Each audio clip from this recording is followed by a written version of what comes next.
Alrighty.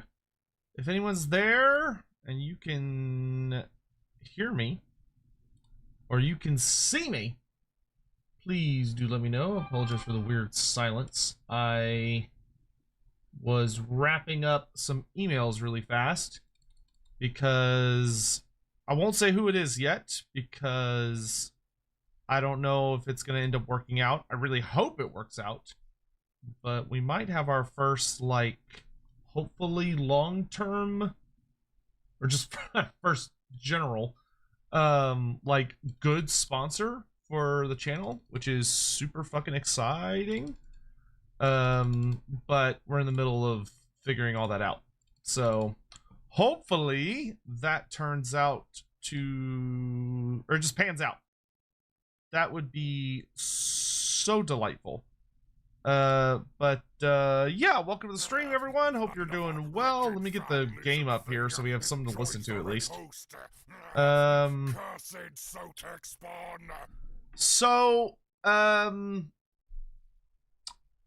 Gron, thank you very much for the 37 months. Really appreciate it. Thank you for enjoying the 3-year club. Couple of little quick things of that. No,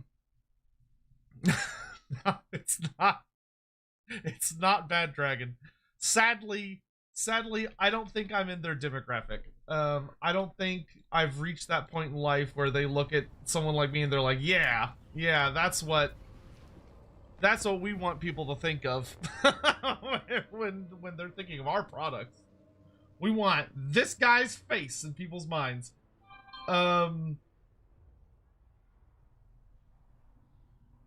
Wait, what?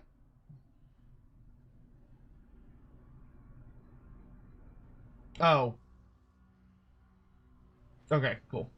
Also, some fun news is that for the first time ever,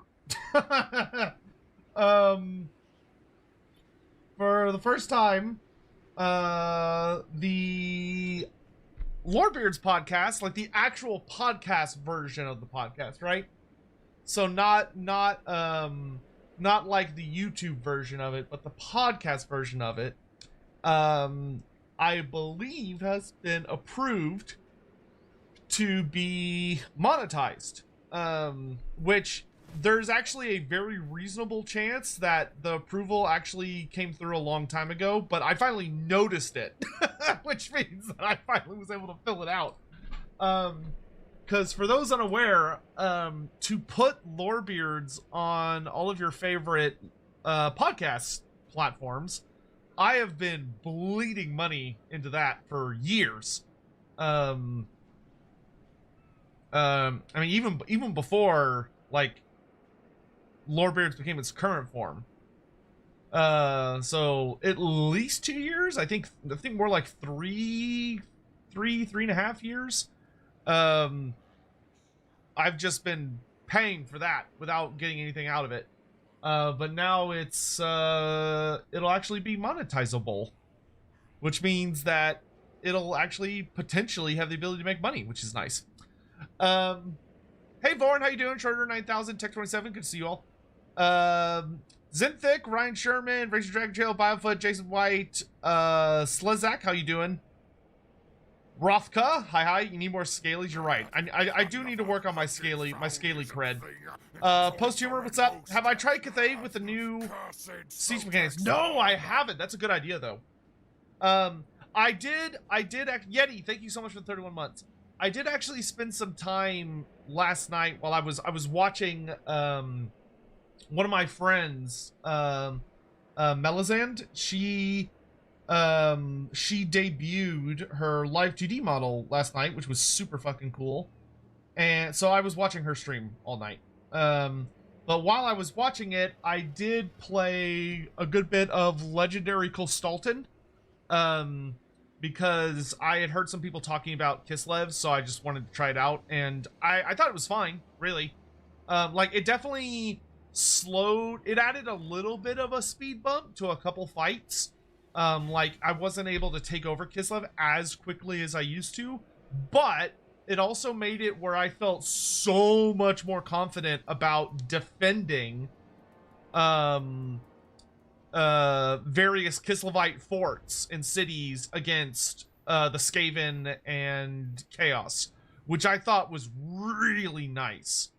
Like, holy hell, it was such an improvement. I will say, hold on, let me just check this really fast.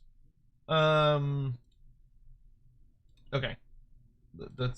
There's a cool thing coming up. I don't think I'm allowed to tell you all about it yet, but there's a cool thing coming up, and I'm just trying to keep my eye on if there's updates about it. Great Book of Frenches. Hello, Old Man Zola. What's up? Always love seeing that sexy green name in chat. Prodaki, thank you so much for the 20 months. Thank you. Luring Lion. What is Bad Drag? Don't worry about it. If you don't know what it is, then don't worry about it. And Arca, is that supposed to be Archimedes, or is that, I don't think, is that how it's originally spelled? I don't know, but I assume that's how it's supposed to be pronounced. Rovanir, good to see you as well. Sticks and Stones, hello. So anyway, so I spent a good bit yesterday playing Kislev. I found it a very enjoyable experience, personally. Reese's Pieces 18, thank you so much for the 15 months. Thank you. Man, everyone's getting their resubs in this morning. Appreciate it, guys. Thank you so much. Oh, what's the VTuber's name? Not Shazam, Melizand. So Melizande.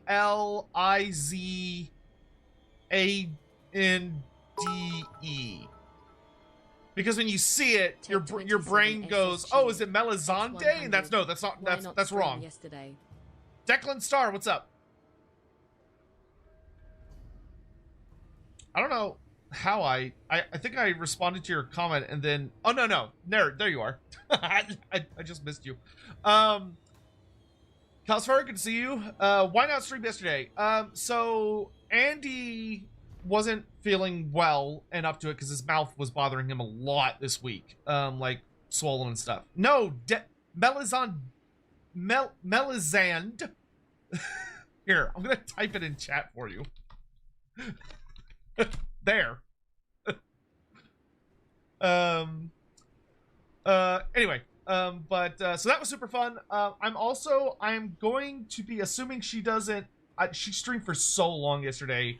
I would not be at all shocked if she's like unable to awaken in time, but I'm supposed to stream with her today as part of her like celebration week for the debut. So we might be playing some video game later today, which means obviously I'll have to switch from Total War. Donated $5 through Super Chat. No, An approved bad no, dragon, don't. 10-foot long, vibrating tentacle, and massive silicone fire extinguisher. I would not do that. Listen. Yeah, no, it's very adult. I'll just leave it at that. It is, if you're not someone that is into adult personal time accessories, then you don't look that up. But if you're watching my streams, you should be an adult, just be clear. If anyone is below the age of 18, you're in my chat, then you better shut the fuck up and never say anything, because I will ban you immediately the moment I realize it. Castrati, good to see you. I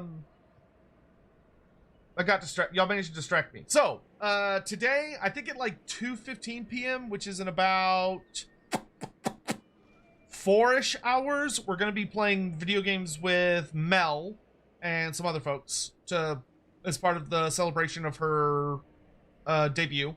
So that'll be later today, but I wanted to play some Skaven Total War leading up to that. Biofoot, thanks for the super chat, by the way. Second thing I'll say before we get into it today is that I am feeling pretty interested about a lot of aspects of the Siege rework so far. Like, I have found attacking wise, in my opinion, attacking wise, it hasn't changed all that much. Like, it sometimes causes you to be slightly slower on the campaign map, but I found that it's pretty minimal as an attacker how much it changes the game. I have found as the defender, it makes sieges significantly more enjoyable. Significantly more enjoyable. But we're going to play some more Skaven today to mess around with it a bit more.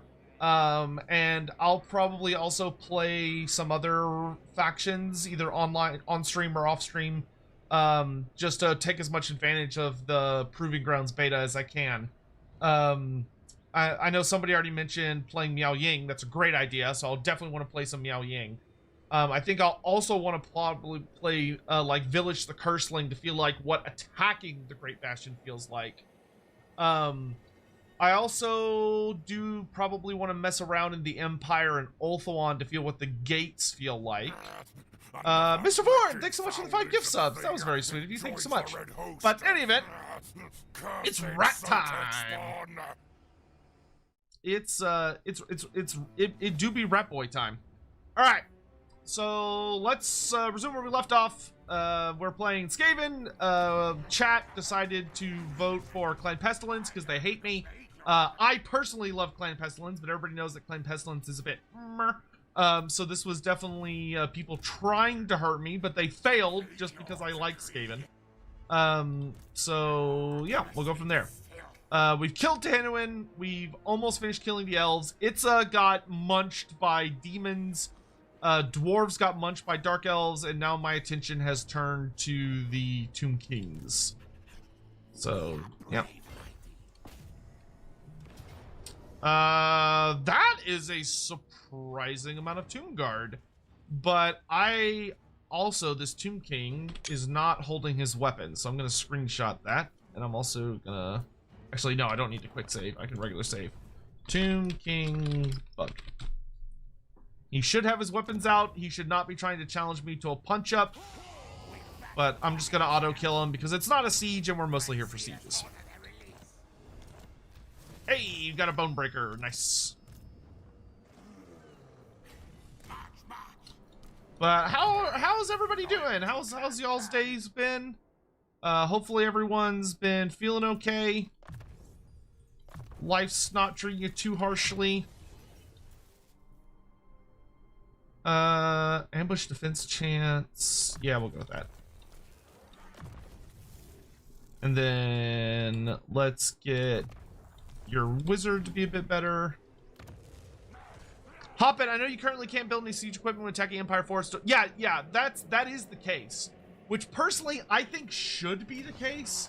I saw Creative Assembly being like, oh, we know that you can't build siege equipment and we're planning on fixing it, but I personally think they shouldn't. I think they should maintain it where no, you can't build siege equipment at these places to make them feel genuinely really threatening and difficult to get by.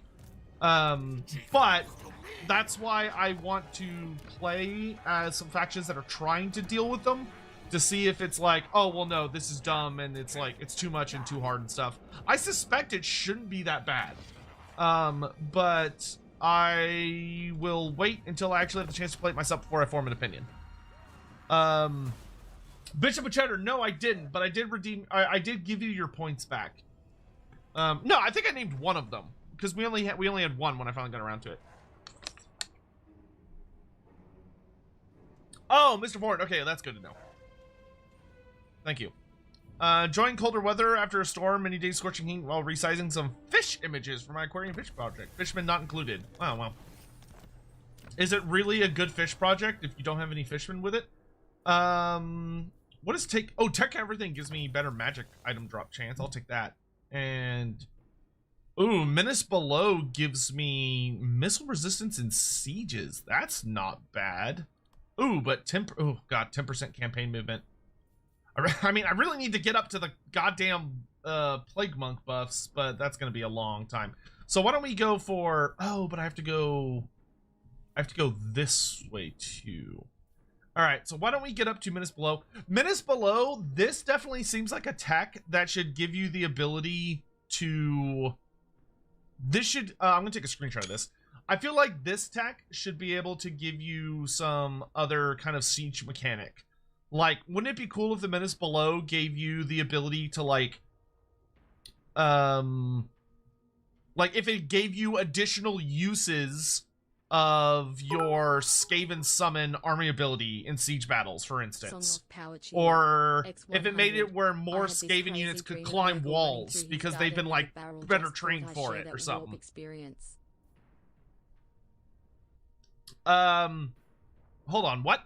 I had this crazy dream of Nurgle running through his garden with a BBL. What? What is... I don't even know what a BBL is.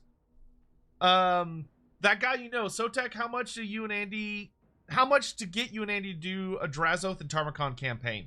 That's something we've actually kicked around a bit. We will get back to you on that. Let's get back to you on that.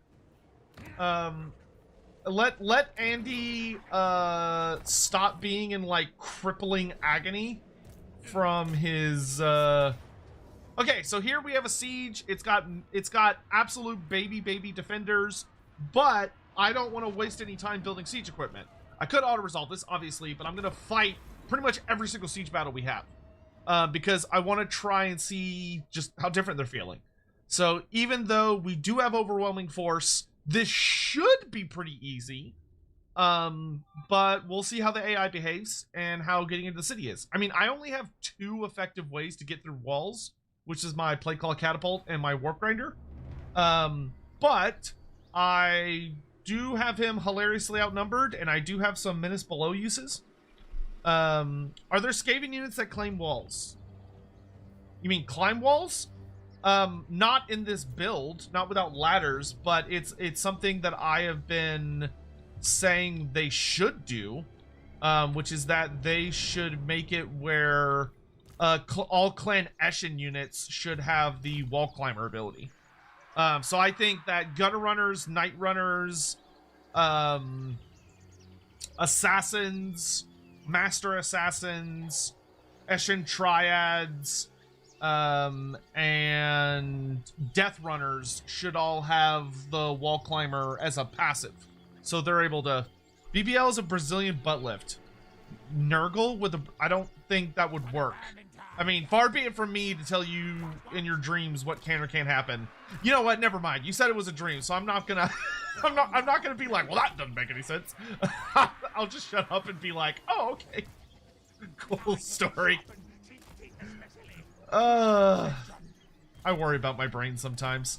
I actually had a really insane, super intense stream a few weeks back, and it was so bad. Not bad as in like horrifying, but bad as in it was like really intense and weird that when I woke up, I actually like feverishly reached for my phone and I wrote down everything that happened. And I have it somewhere, or I have it on my phone, like everything that happened. I'm not gonna read it off right now. That might be like a fun, stupid thing to do. If we do, we might, we'll probably do like a meme review or media share or some kind of stream coming up in the near future. And when we do something super stupid like that, that would probably be a good time to get caught up. Okay, so here, so, oh, I am closer than I should be by like a lot, but that's okay. Can I plague on the wall? Yes, I can. So, the only thing I'm not liking about this is that here we see the AI has the ability to put people on the walls, but, or, on the tower, but they didn't do it until now-ish, and it seems almost they're doing it by accident right now. Okay, my army's like way too close. This is actually like a very narrow approach. Let's back up. I don't mind Skrulk being close because it's fucking Skrulk. He doesn't give a shit.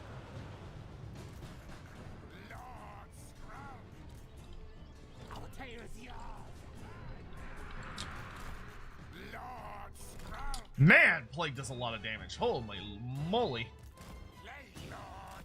Okay, I just want to get my Warp Grinders on the walls.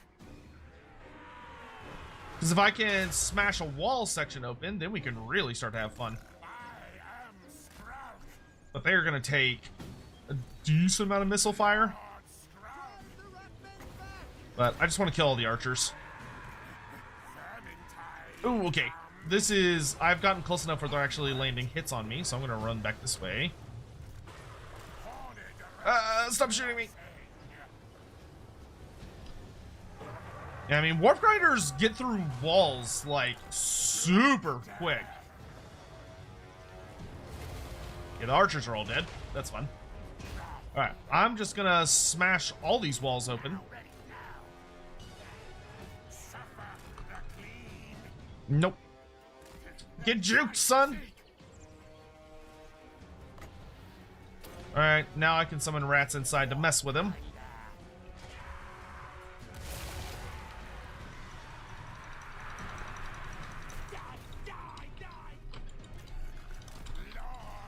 Yeah, I personally, based on what experience I've done so far, to me, it really feels like the Skaven are by far probably the best siege faction in the game.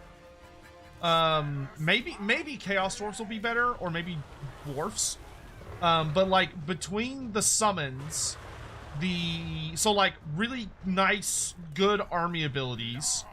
They have a really effective, strong wall breaking unit with the warp grinders. And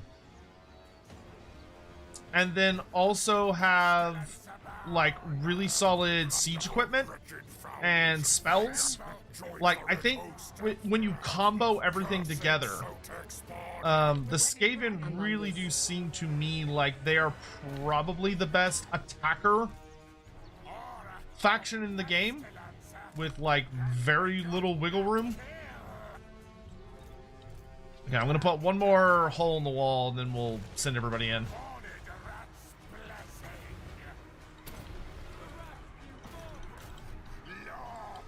Actually, I lied. I'm just gonna keep plaguing, because why not? All right, clan rats, go.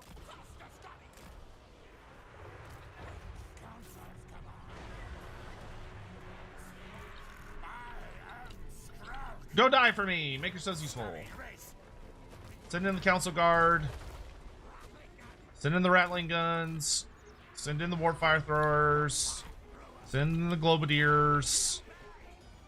Plague monks. To me. To me. Alright, warp grinders. I don't want y'all getting murdered. So why don't y'all... I mean, y'all could start wandering in here. That's fine.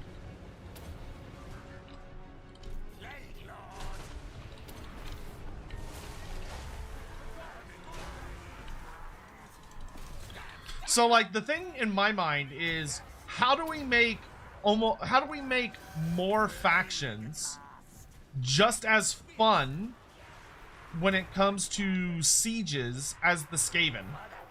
And how do we make sure every faction has, like, fun, unique ways to defend themselves in sieges? You know what I mean? Like, how do we get, like, a nice, good, healthy trade-off?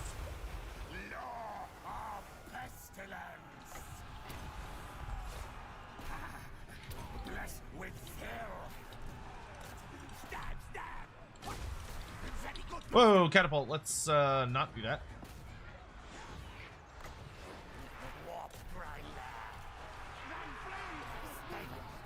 Where do you think you're going? Okay, character squad. Kill him.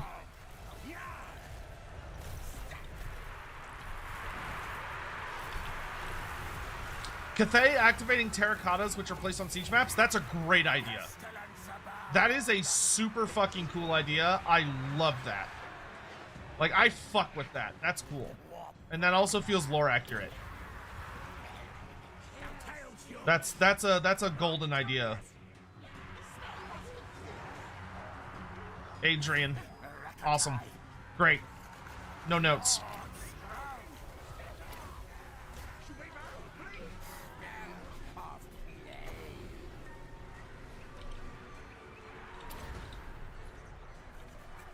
Saturino, thank you very much for the 19 months. Really appreciate it.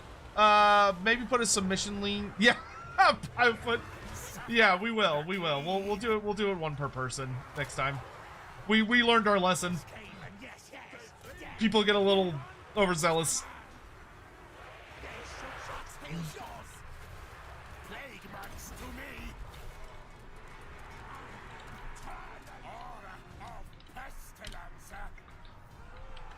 I wonder if it would be possible for them to teach the AI how to like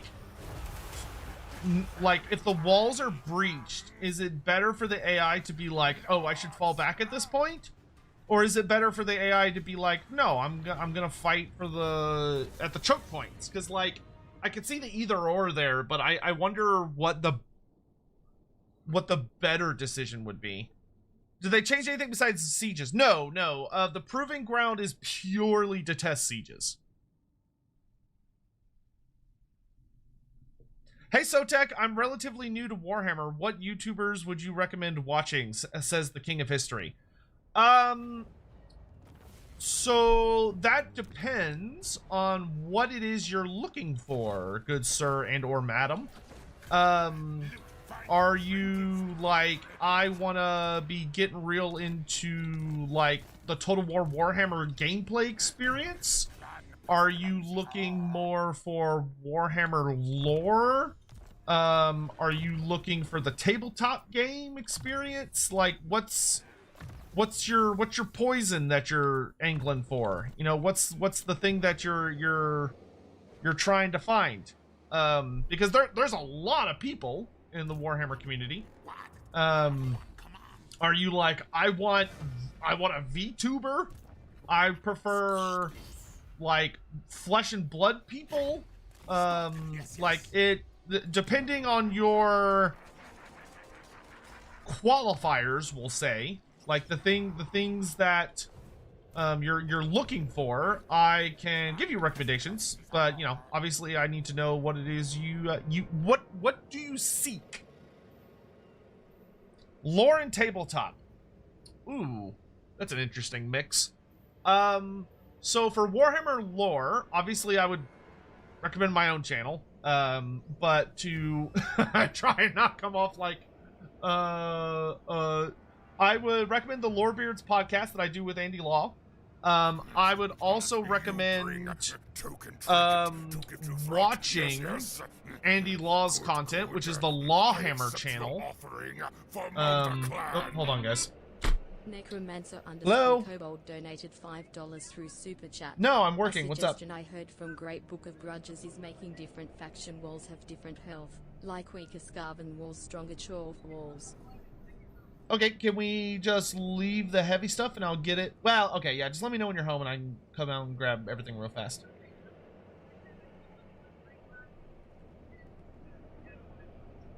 Okay, yeah, that's fine. Yeah, just let me know when you're home and I'll come get it. Alright, bye. Sorry, my mother went to the store. She's like, there are heavy things, I can't carry them. So I will help her when she gets home. So we'll take a quick break then. Okay, so hold on. Senorito, thank you again for the 19 months. And Song of Power, thank you for the bits. I don't think I thanked you, but I read it, but I didn't thank you. Okay, so quick thing. YouTube channels I would highly recommend real fast.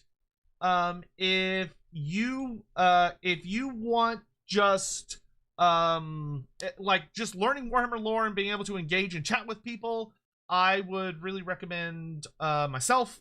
I'd recommend the Lawhammer channel, especially if you like a roleplay experience. If you want to experience like learning about the Warhammer fantasy world, granted, he throws in a lot of curveballs, but they'll make you think.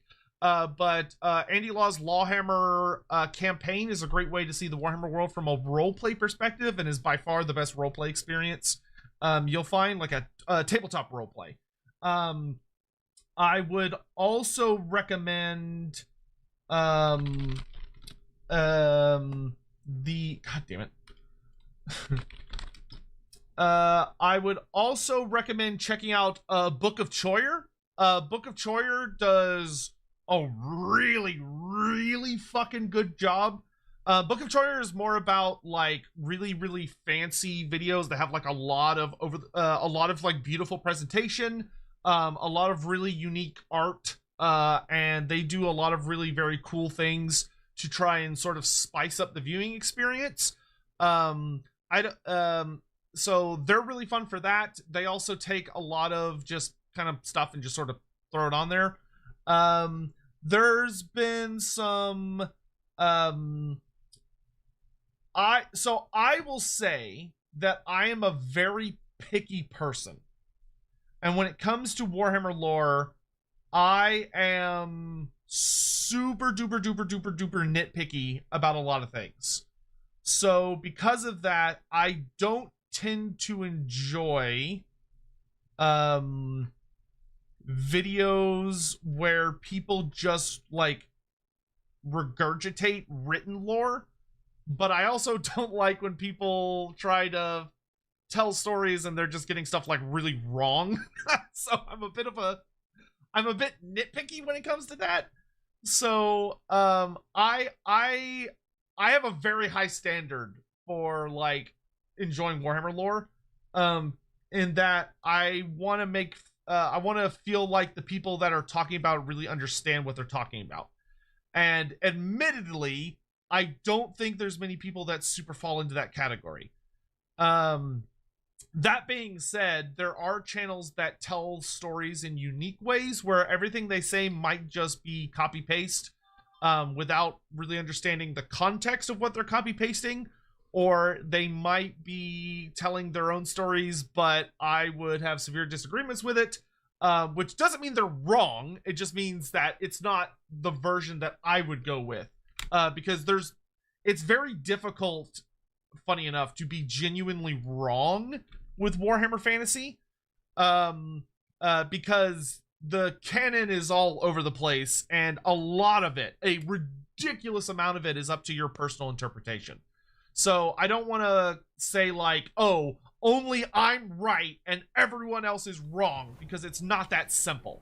It's a lot messier than that. But if you're looking for lore, if you really want it to be in a very big movie-like narrative experience, you cannot go wrong with Book of Choyer. He's literally the creme de la creme. Like, he is the GOAT when it comes to presentation. Literally nobody better. And then I would recommend myself. I would recommend Lawhammer. If you're looking not for hardcore lore, but you just want to enjoy memes and have a good laugh, Pancreas No Work is super fun. Tariff is super fun. They're not lore accurate by any stretch, but they're very, very fun. And they tried their, Tariff is just completely jokes and memes. Pancreas is more like, it's a mixture of memes, but also getting to go along with someone that's exploring Warhammer. So some of the stuff he does is really, really interesting because you're getting to see it through a different lens. When it comes to the tabletop game, God, who would I recommend for Warhammer Fantasy Tabletop these days? It's a very different scene nowadays. Tabletop Tactics is really good, I think. I haven't watched in a while, but Tabletop Tactics is very, very busy, and I think has a good thing going, but once again, take this with a huge grain of salt because I haven't been watching it. So I don't know how good they are with the rules. I don't know if I'd really recommend anybody else. Who do I watch, or who do I have on my thing? I haven't watched in a while. Who's the guys that Turn recommended? That was, hold on, I'll find them. They're on here somewhere. I'm subbed to so many people. It's painful how many people I'm subbed to. Oh Jesus, all subscriptions, please and thank you. Oh dear God, there's so many of them. I don't know. I don't know. Oh yeah, Square-based. Yeah, Square-based is awesome. Square-based is super duper awesome. They're a podcast for the tabletop game. X100. I highly Have recommend you seen Tarif's Square-based. video of Undead Army invade Stirland? If not, can you? And more importantly, is it lore accurate? Not right now, but I could do it a little later. I don't want to do it right now.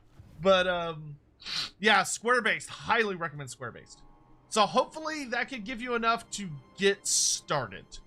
Also, that is the only ones I know off the top of my head. If you like, I could sit down and like spend some time figuring it out, but hopefully that's enough to give you something to chew on.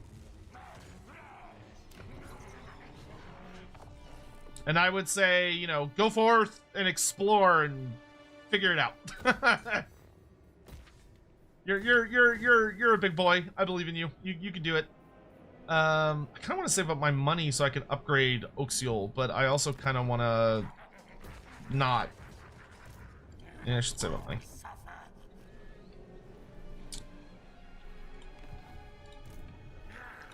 Okay, so what did I get? I got the Trickster's Helm. Is that better than the Scintillating Shield? So this would knock me up to 40 armor, which whoop-de-fucking do.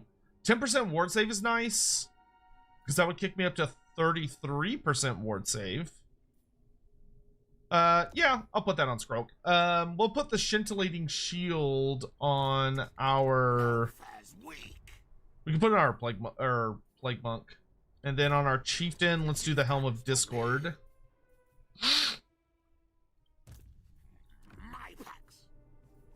We do want these guys as survivable as... Oh wait, no, these are the wrong dudes. How dare you? This is for my actual boys. I accept your offering for Mulder Clan. Mulder Clan. Fromigman donated $10 through Super Chat. Oh, thank you. Half meme, half question. How would Eltharion and a host of elves under him react if they were teleported to Gotham? Magic shouldn't be an issue there since magic permeates DC's universe. Okay, hold on. Let me get caught up with Super Chats. Hold on. Pormesia, hey, hello. We know there's one dragon that shows characteristics of each wind, but we have more than 8 dragon types in Warhammer. What about the others? So not all dragons correspond to a wind of magic. Many of them don't. But there are also dragons that correspond to various winds of magic. It's not always like a 1-for-1. So like, you know, you have fire dragons and you have a dragon for each of the 8 winds. In like the old world. So I'm not talking about the dragon children. I'm talking about like generic dragons. There is a dragon that corresponds with each of the 8 winds of magic. But then there are dragons that fall outside of that paradigm. Which is, I would say, the majority of dragons. The majority of dragons are not associated with any one particular wind of magic. In order for a dragon to generally be associated with a wind, normally those are dragons that spend so much time around a particular wind of magic because, like, they tend to be drawn to areas that have high concentrations of said wind. And then they will basically set up shop, and like that's where they will lay their eggs, and like mate and fertilize them and all that stuff, and then they leave their eggs there, and the eggs like soak up all of that magic, and then when the dragon is hatches, it is a dragon that has been heavily suffused with that wind of magic, producing that type of dragon would be how I would pitch it. Now, not everyone may agree with that. The Storm of Magic book plays very loosey-goosey with explaining it, but that would be the general idea behind it. But most dragons would probably just be like regular dragons that evolved in their various locales and are associated with said locales, because dragons are kind of similar to trolls in that they are very, very adaptive to their various environments. X100. Question about the elementals. Are they based on the 8 winds or the classical plus some? And where do they scale in power versus the winds? Okay, so that's a slightly complicated question. So in the original lore, and when I say original lore, I'm talking Warhammer Fantasy First Edition, right? So like the very, very first, well, it wasn't even just Warhammer First Edition. There were elementals introduced, and they were simply earth, wind, fire, water. So it was the classical Aristotelian, or whatever they call it, elements.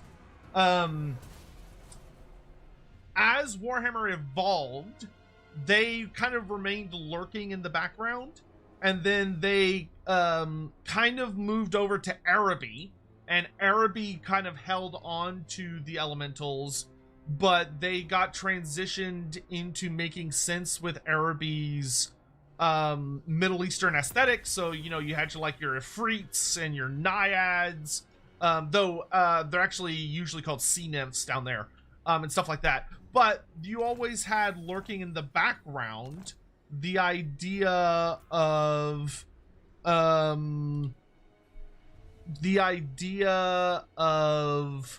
earth, wind, water, and fire having these elemental spirits. When that lasted until literally 8th edition Warhammer Fantasy, where the elementals basically got forgot about going into, I would say, about 6th edition. So around 6th edition Warhammer Fantasy, the elementals kind of got forgotten, and they got transitioned into being just like spirits, generic spirits, and they were just named after various mythological creatures. So you had your river naiads, your sea nymphs, your kelpies, and your we actually never use the word golem. Well, actually, no, there is a use of the word golem in fantasy, but it's a necromantic term because we have flesh golems. But we actually don't have golems made out of stone. Those would just be other kinds of constructs. But anyway, so that doesn't matter for this discussion. So that was the case for a while. Then 8th edition came around with this lovely book, which was the Monstrous Arcanum. And the Monstrous Arcanum, which is one of the best books ever produced for Warhammer at all, just Warhammer in general. The Monstrous Arcanum introduced a lot of really cool monsters to flesh out the world, but one of the concepts they introduced was the incarnate elementals, which basically they came out, which there had always existed like spirits of the various winds of magic. So we had things like spites and or like creature elemental little imps and stuff of the various winds. But this book basically came out and said, okay, no, there are like giant elemental monsters that are represented by each of the 8 winds of magic. So you have the elemental incarnate of beast, death, and fire were the 3 they gave us. And it was planned because this was actually the first book of a set. As you may notice, there's a big old 1 on the back. So this was supposed to be the first book. But Warhammer Forge World, as basically a publishing company of their own books, got shut down, and plus Warhammer Fantasy got nuked from orbit, so we never got any follow-up books, which is heartbreaking because this book is so high quality, it's just stupid. So anyway, basically, the plan was for there to be an elemental for each of the 8 winds, but it didn't get fleshed out. We only got 3 of them. And then the roleplay game followed up with it. So Warhammer Fantasy Roleplay 4th Edition picked up where the Monstrous Arcanum left off. And it basically said, okay, we're going to keep fleshing out the elemental incarnates. So if you pick up and read through the Warhammer Fantasy Roleplay 4th Edition, you can find things like the elemental incarnate of life, the elemental incarnate of... the elemental incarnate of life is the only one that gets like a playable profile and artwork, but there's also notes about the elemental incarnate of light and the elemental incarnate of metal. But then the roleplay books, in order to make the elemental incarnate of life, they made the sea elemental, which is like this giant elemental of seawater, the incarnate elemental of life, which actually makes a lot of sense. And we're like, yep, there's like these giant, horrifying elementals of water. Those are the incarnate elementals of light. And everyone went, oh, okay, that that kind of makes sense. Or at least a way they express. So then what they did, which was super interesting, and I personally liked a lot, was that they basically said, okay, in addition to this, we're also going to introduce the idea that there are lesser elementals. And they basically go on to reveal that the lesser elementals of the various winds of magic are what we used to think of as just elementals. So like the elemental of fire, well, that's actually just a lesser elemental of Akshi, the wind of fire. Also known in Araby as like an Ifrit. A water elemental, so like the classic water elemental from Warhammer Fantasy First Edition.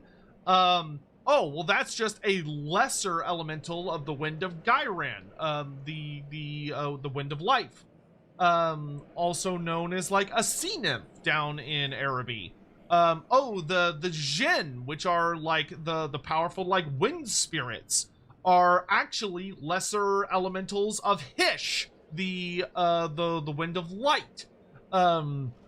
And because of the way light magic works, they just appear as these like wind-like spirits, when in reality they're light magic and yada yada yada.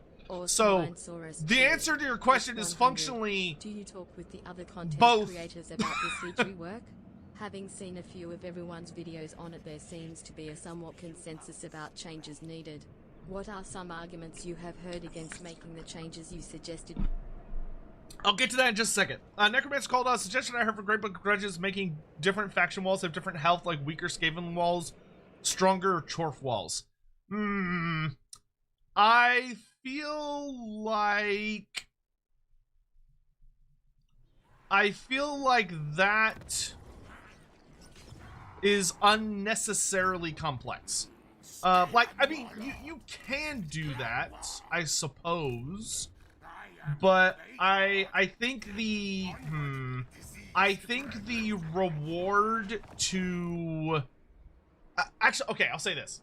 I think there are certain factions that could have stronger walls as a faction mechanic. Especially on their tech trees or by use of specialized buildings. So like dwarfs and chaos dwarfs having just improved being able to buff their walls and make their walls like significantly tankier through the use of their tech tree or certain buildings. That's cool. I like that idea. I don't necessarily think it's something that should just be passive, and the reason for that is that the way this game is designed, this is an unfortunate truth, but it's a truth we have to deal with. The way this game is currently designed, the type of walls that a settlement has is not determined by what faction or race owns those walls. It is determined by where the settlement is on the map. So like most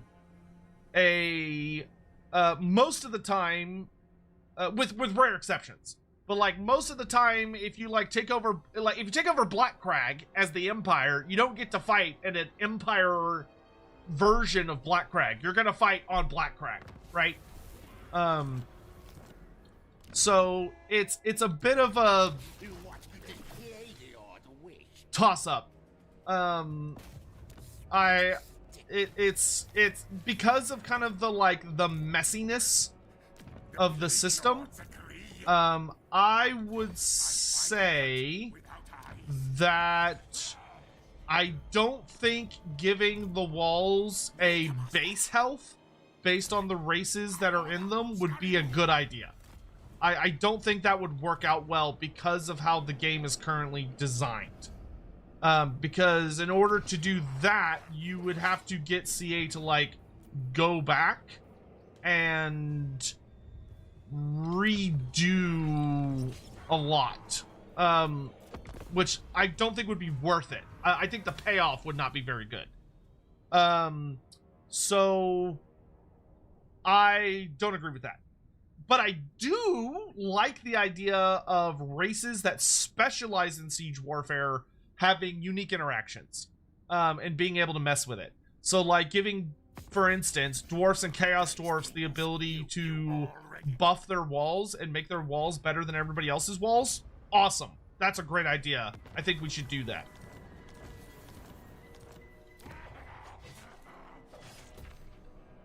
Yeah. Okay, and then the last super chat that I still need to get caught up with, from Eggman, half meme, half question, how would Eltharion and a host of elves under him react if they were teleported to Gotham?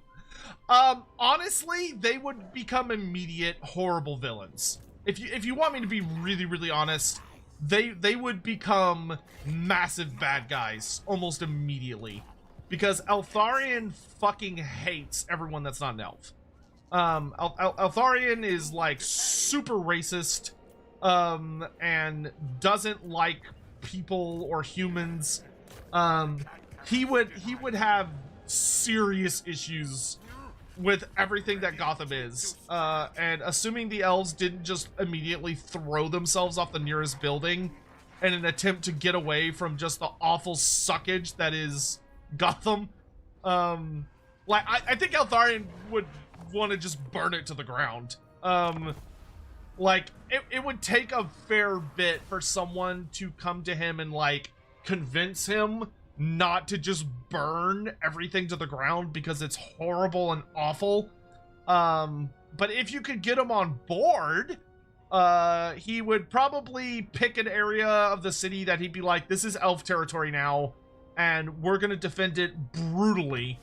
And if anybody comes in here and fucks with anything, we're gonna mess you up, and it would probably cause a significant amount of issues.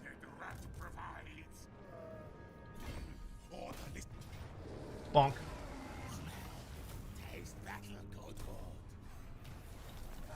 I need money so I can make all these settlements properly profitable.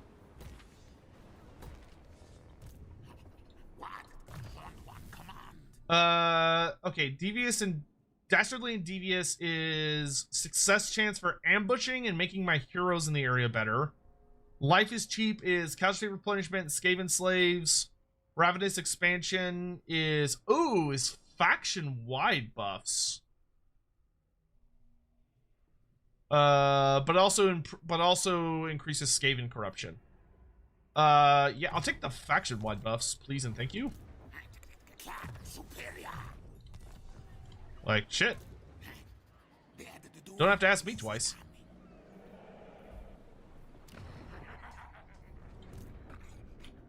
Skrulk, I think I want to get rid of all your clan rats, and we'll trade them out for plague monks and store vermin.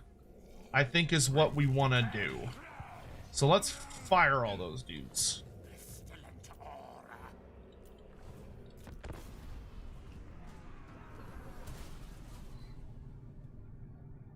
Missing the Schroeder super chat. Oops.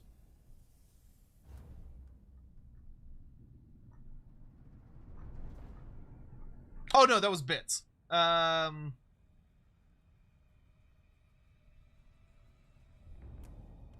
see one from Awesome Lion Saurus that I missed. I didn't see one from.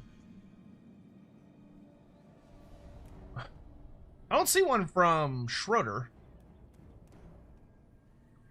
Hawk. Awesome Lion Saurus said, do you talk with the other content creators about the siege you work? Not really. I intend to chat with a lot of them to get their thoughts, but I haven't had those discussions yet.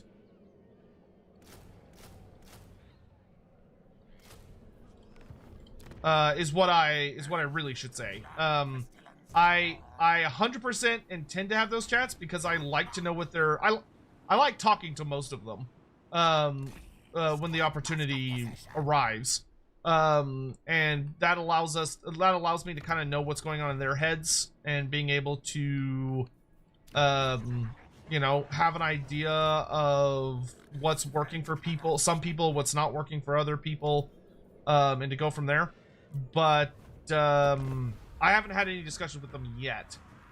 And then, I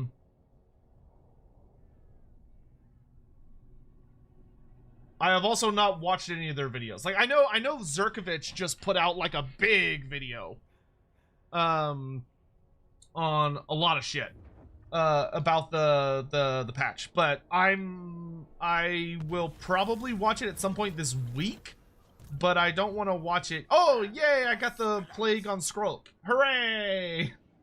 That's so nice. I wish I could more reliably get it. Okay, so we've got a good amount of storm vermin. I could replace my plague monks. Nah, I should focus on this instead. The pestilent knave is such a bummer. Like, it just doesn't really do anything. We need another Clan Pestilence DLC. I don't care if it's not a popular opinion. It's the right opinion. Like, Plague Sensor Bearers should not be a tier 5 unit. Like, dear God, they should be tier 4 at best. Personally, I currently feel like Pestilence building should be a 2 through 4 building, not a 3 through 5. It should probably be 2 through 4, and it should be like Plague Monks, Plague Sensor Bearers with Plague Priest at tier 3, and then tier 4 is the top one, but like I want the goddamn Cauldron of 1,000 Poxes. Where's my goddamn Cauldron of 1,000 Poxes, CA?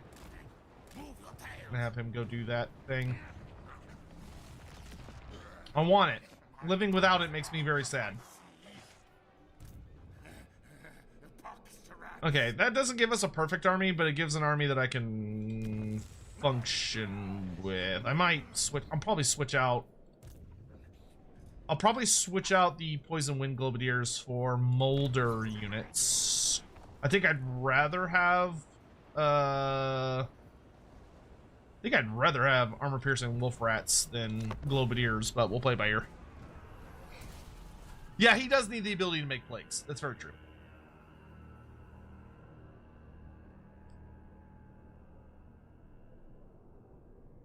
Vermin Lords are a type of greater demon. Yes. I mean, yeah, functionally yes. I'll just leave it at that. Correct. Sure 9,000. Oh my God! Thank you so much. Thank you so much for the 5 gift subs. I really appreciate it. Thank you. That's very kind. Another wretched foul lizard thing joins the red host. Cursed Sotek spawn. I don't know why it went off twice, but okay. Another wretched foul lizard thing joins the red host. Cursed. Shush. Rot's freaking the fuck out.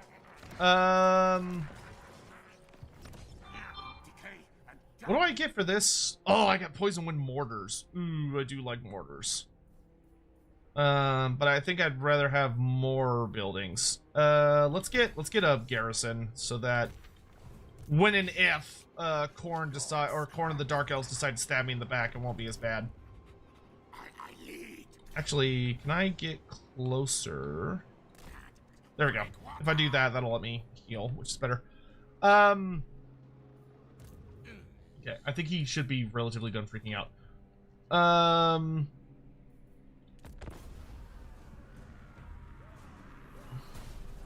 don't think Pestilence needs an entire DLC. Okay, so here's my thing, right? I need a Lord, so I need like Plague Pontifexes as a Clan Pestilence Lord choice. Then I want the Cauldron of 1,000 Poxes, which should be a mount and its own separate super unit. Then I want pus rats or pus bags, which pus bags are basically like giant rats that are like big and swollen with big pustules that like explode and kill people. I also would like to get diseased rat ogres as like another mixture between the clans, but rat ogres that have like a plague. Like, you know, they have like poison attacks or diseased attacks and stuff like that, and they have like a slightly different system. Kind of like how we have Nurgle trolls. Kind of think of them as like Clan Pestilence rat ogres. If I could get that, I'll shut up. But that's a lot to just get through like a little update. That's a rather substantial amount of goodies, admittedly. Okay, Scroll, why don't you come down to kill these Tomb Kings?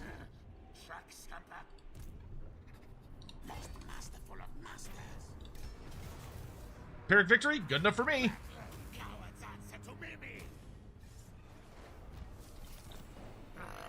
Another wretched foul-lizard thing joins the red host. Cursed Sotek spawn.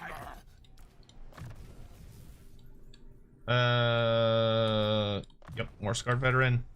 Parisma, thank you very much for the super chat. Are Onyx Troman elementals or constructs? So, Tarmacon book, it implies they're construct in the game, it's in verse. Okay, so, the Tarmacon book inspired a number of things that got added to Grand Cathay, right? So we got like the Shukengun mentioned, the Onyx Croman, you know, all those fun things. However, the Tarmacon book painted Cathay very, very differently than they ultimately ended up being.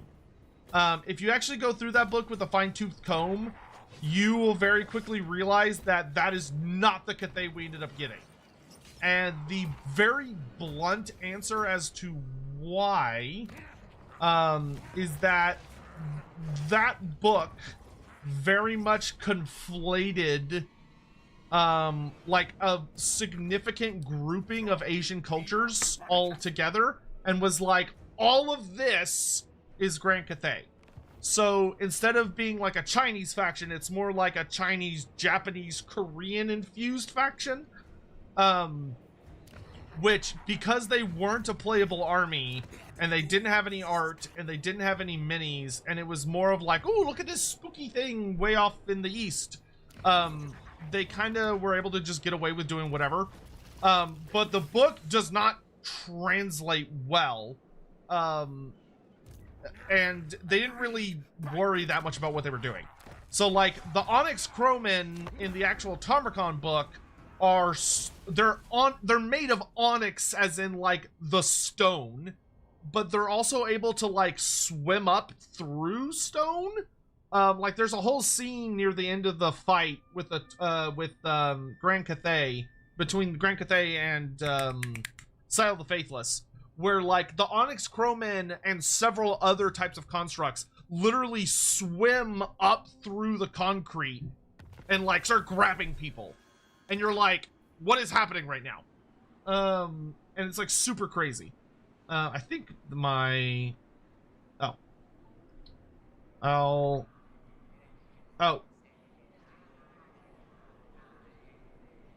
I thought you were gonna tell me when you got home.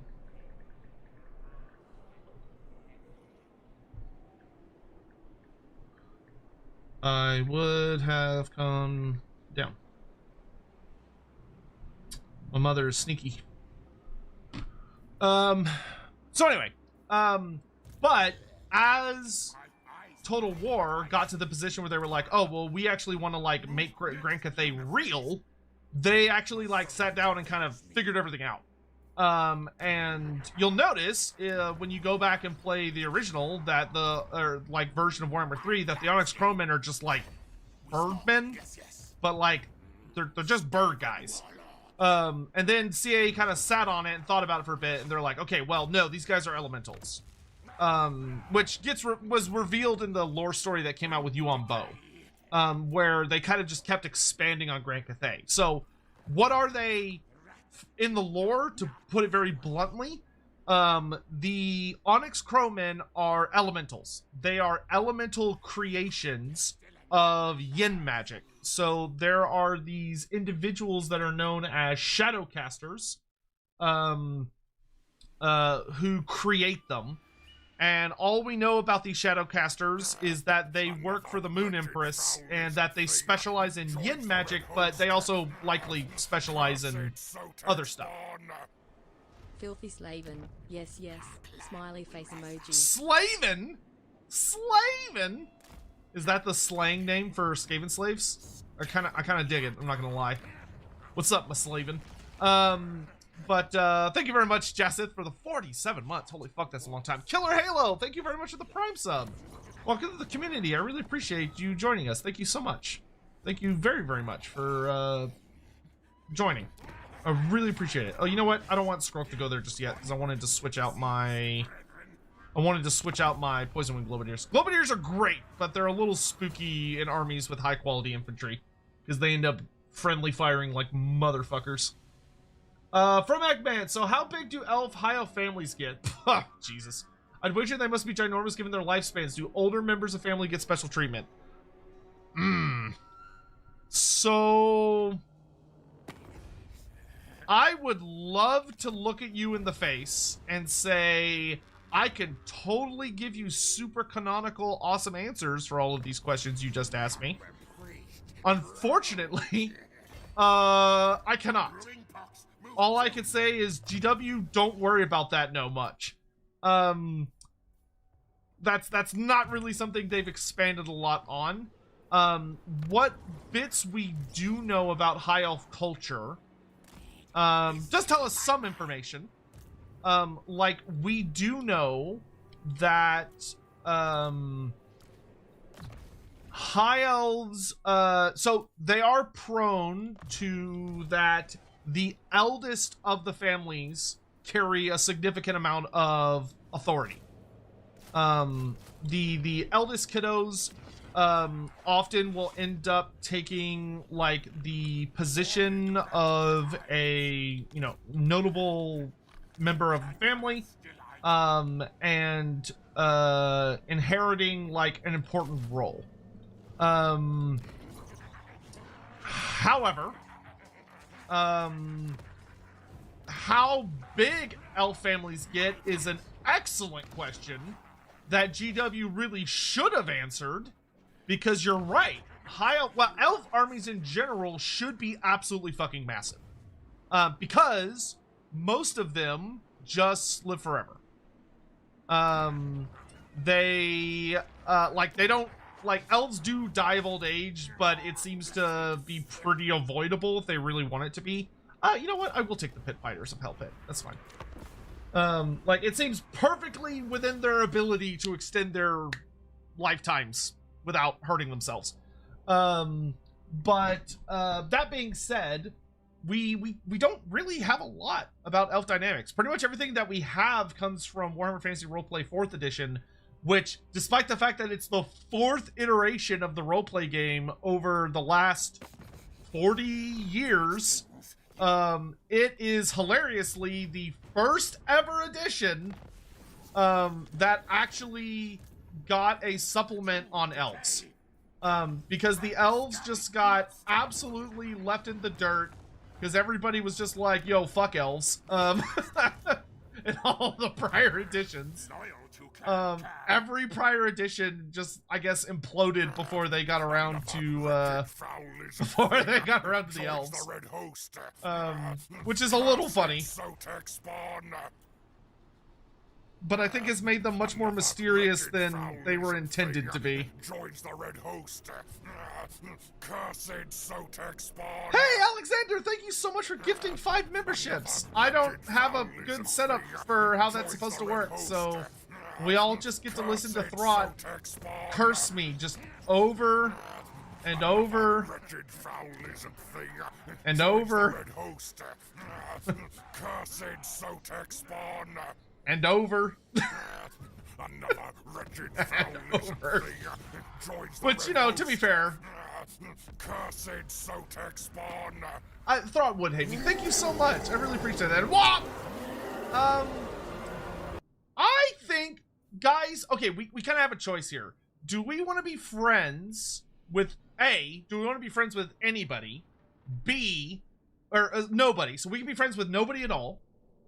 B, we could be friends with the Vampire Coast. C, we could be friends with Khorne, or D, we could be friends with the elves. But they're all at war with each other, so like we have to kind of make a choice. How many Black Arcs are there? We have no idea. The actual in-lore answer would be there are as many as there needs to be. Thank you again, Alexander. I super fucking appreciate that. Thank you very, very much. Any thoughts? Any thoughts? Friends then betray? I do like what you're putting down.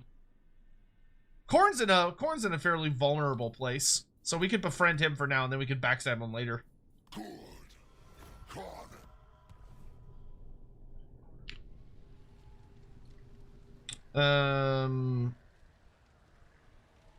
See, it's the end of July, but it's not yet August. Okay. We'll befriend the cornflakes for now, and then we'll murder them later. Friends are like magic. Well, what are demons if not magic made corporeal? Plus, to be fair, they're not exactly good eating. Not yet. All right, Oxial, let's get up to max. Wow, we have like really good growth actually. We are brave, mighty. Okay, we're gonna send you further north because we're gonna replace all these damn clan rats. Yes, Molder, more Molder.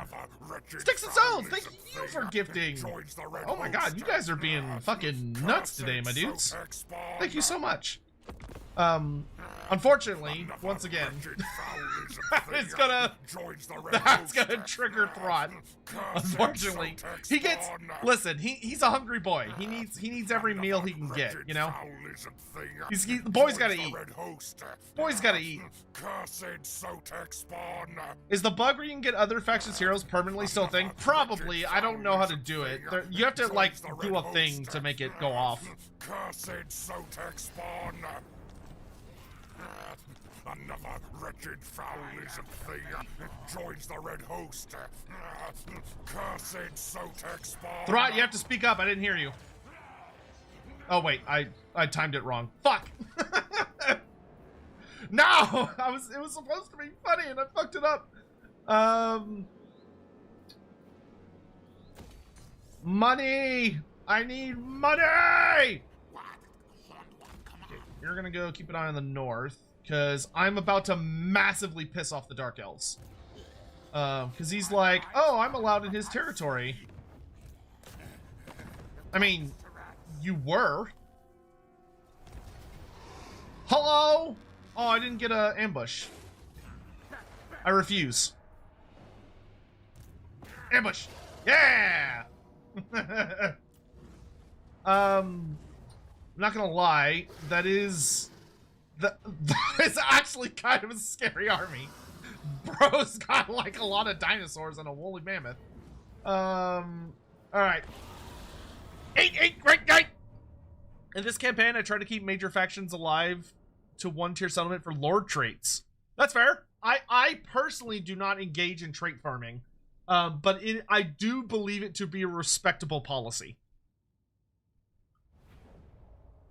What do you expect in the upcoming Slayer AOL news? Purisma, I am not sure what that is. Would you let me, like, what is that? You bring token trinket to give to Throt. Yes. Yes. Good. I accept your offering for Molder Clan. For Molder Clan. Donated $5 through Super Chat. Thank you. So who would be the best and who would be the worst Druchii legendary lord to be captured by? I know it's the Druchii, so it's bad no matter what. For physical suffering, definitely Rakarth, I would think.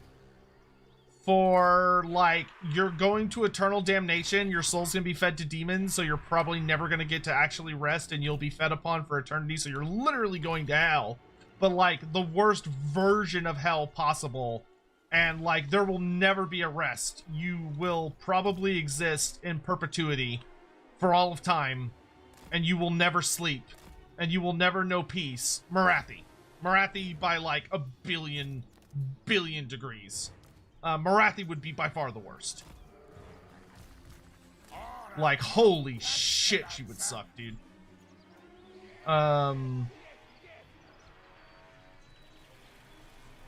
You know, it's funny. I think because he has like a unique version of Guardian, it actually stacks with their Guardian, which is nice.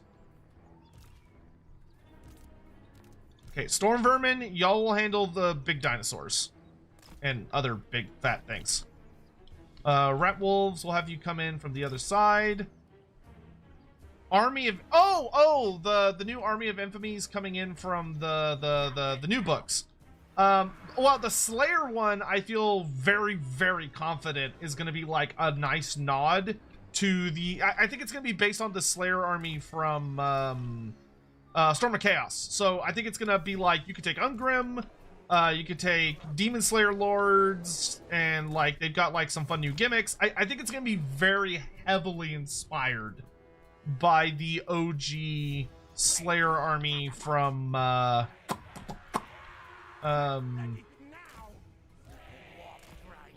what you call it? What I said a minute ago, and then I'm an idiot, so I forgot already.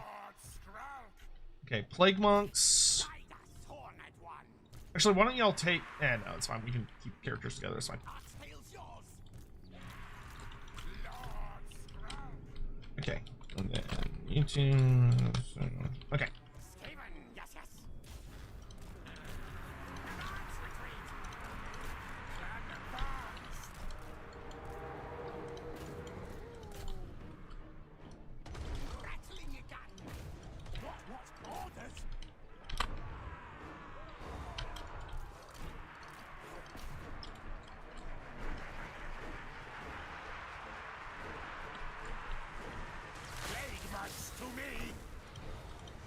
You are in the Liber Bubonicus! Law of Pestilens!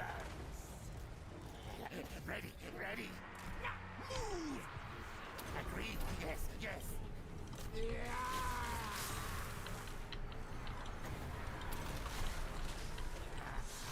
Plague cast. My wolf rats did not have a good time.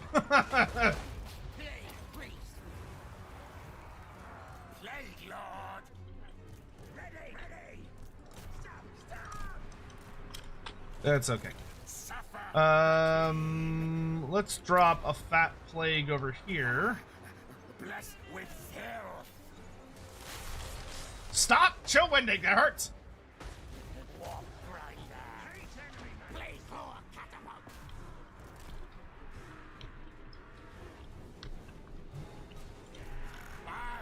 It's just like, shit's painful.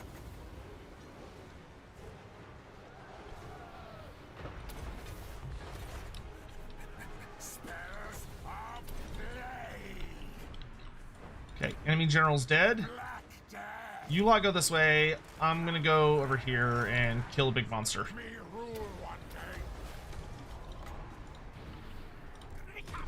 Y'all are gonna run away into the forest. You turn around and shoot this thing. Let's do this.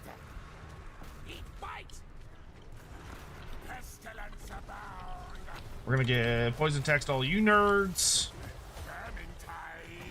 Also going to hit the mammoth with Wither.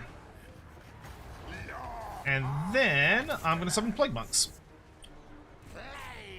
Well, don't just stand there, go!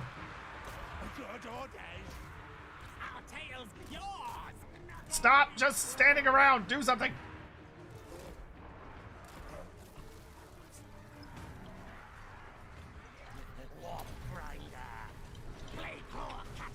Can you stop bullying my catapult, please?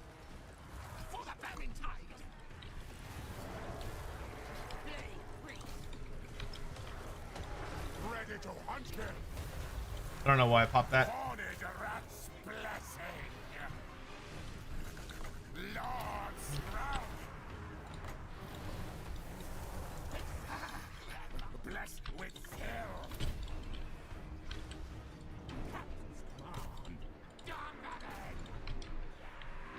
Okay, plague monks are just like eating everybody, so that's good.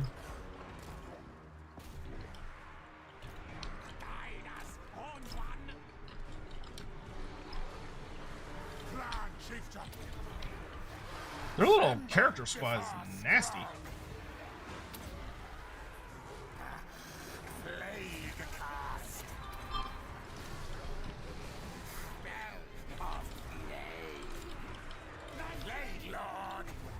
Alright, there we go.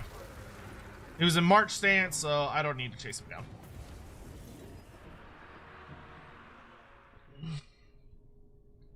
Living Bubonicus is a sick book, but would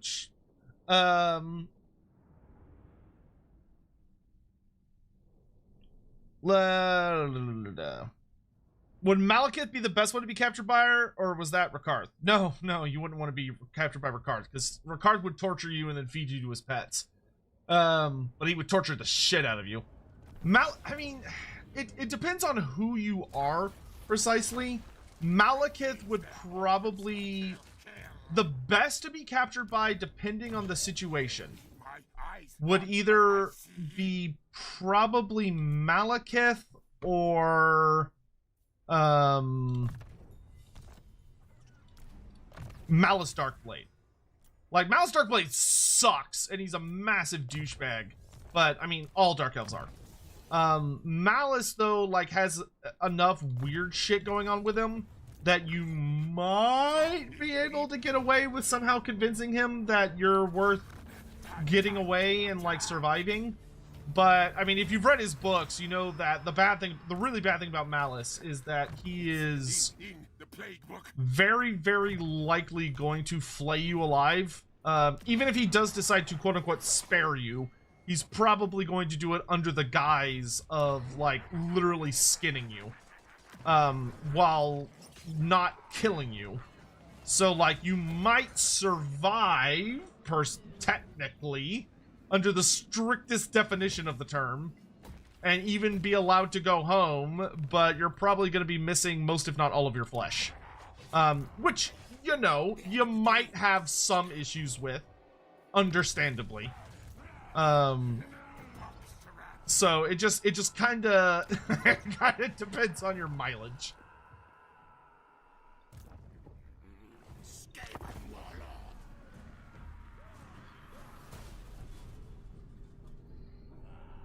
I'm painting my Dwarf Hammers and Longbeards kits right now, and Dwarf Mini Eyes are brutally hard to paint. Yeah, I mean, I feel like all eyes suck. Yeah. Just remember the 6 foot rule, man. If you can't see it from 6 feet away, it doesn't really matter. And eyeballs tend to fall pretty heavily under that particular note. Going to need you to blow something up in a bit.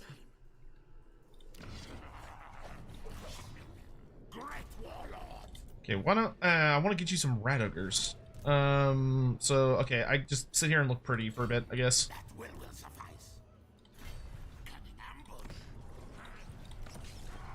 Just sit there and look real purty.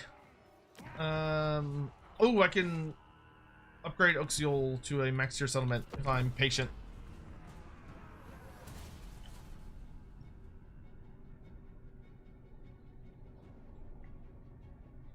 What do I want to do with Dark Elves?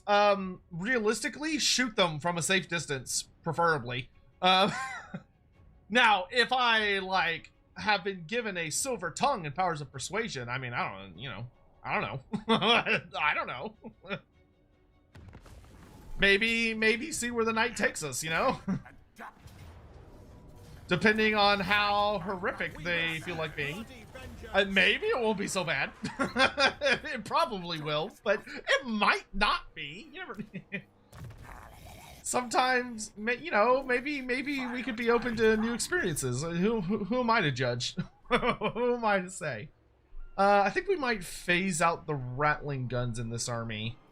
They require a little bit more defending than I care for. Because I could pick up blight scabs. And then I think I may phase out the last one in exchange for a Packmaster. Ooh, a disciplined Packmaster? Yeah. You've been hired. Report to my side immediately. Like, holy shit. Okay, you are gonna get some rat ogres. Let's go for 3. Oh, I can have another Packmaster. Okay, I'll take a short teeth one.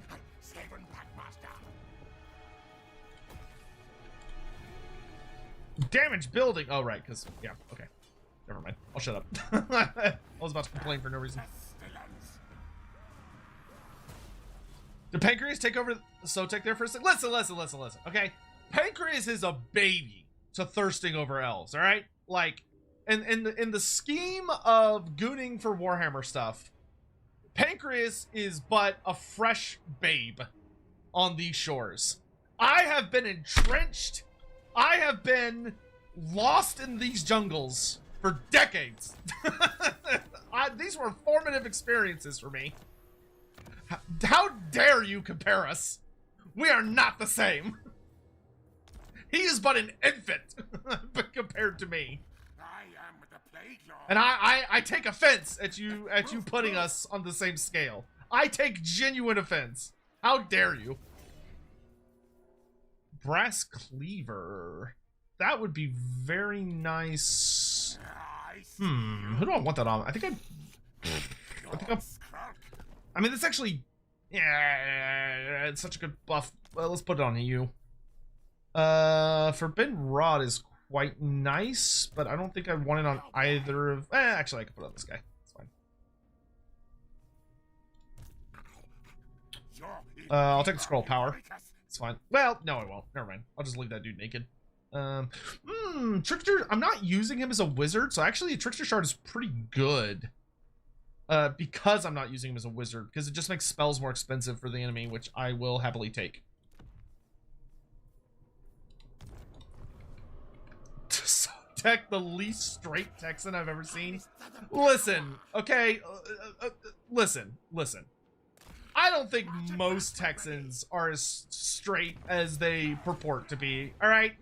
Like, for how obsessed the average Texans are with, like, cowboy culture, you gotta be at least a little bi or a little gay if you're gonna be that into cowboys, to be totally fair, right?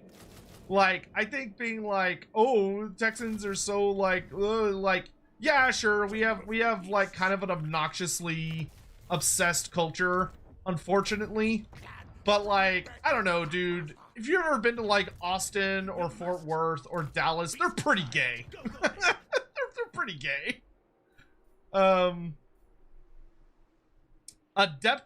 Gunoritus. Hello. Your timing is auspicious. Welcome. Sizzle scorch. Is Ram Ranch in Texas? It should be. I don't know where that truly mythical and deeply troubled place may be. No, it's not deeply troubled, actually. You know what? They're having fun. I shouldn't judge. Them boys be wildin' and cranking their hogs, and I say, you know, all you know, power to them. All the power to them. Where is Reg in the Warhammer world? Where would Ram Ranch be in the Warhammer world? Probably in Stirland for some reason. I bet it's in Stirland.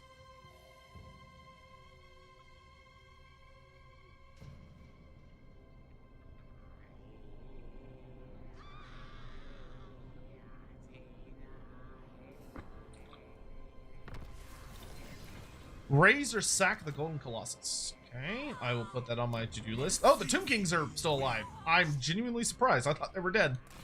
I'm warp starts soon. You bring a token trinket. Token trinket? Yes. Good. I accept your offering for Modaclan. Dwarf 6000 donated $9.99 through Super Chat. Thank you. Hey Sotek, I'm having a tough day. Oh, so here's some. I'm sorry to hear that. Hammer your way. Also, what's the deal with WFRP 4th ed and the old world roleplay? Is OWRP just a different time?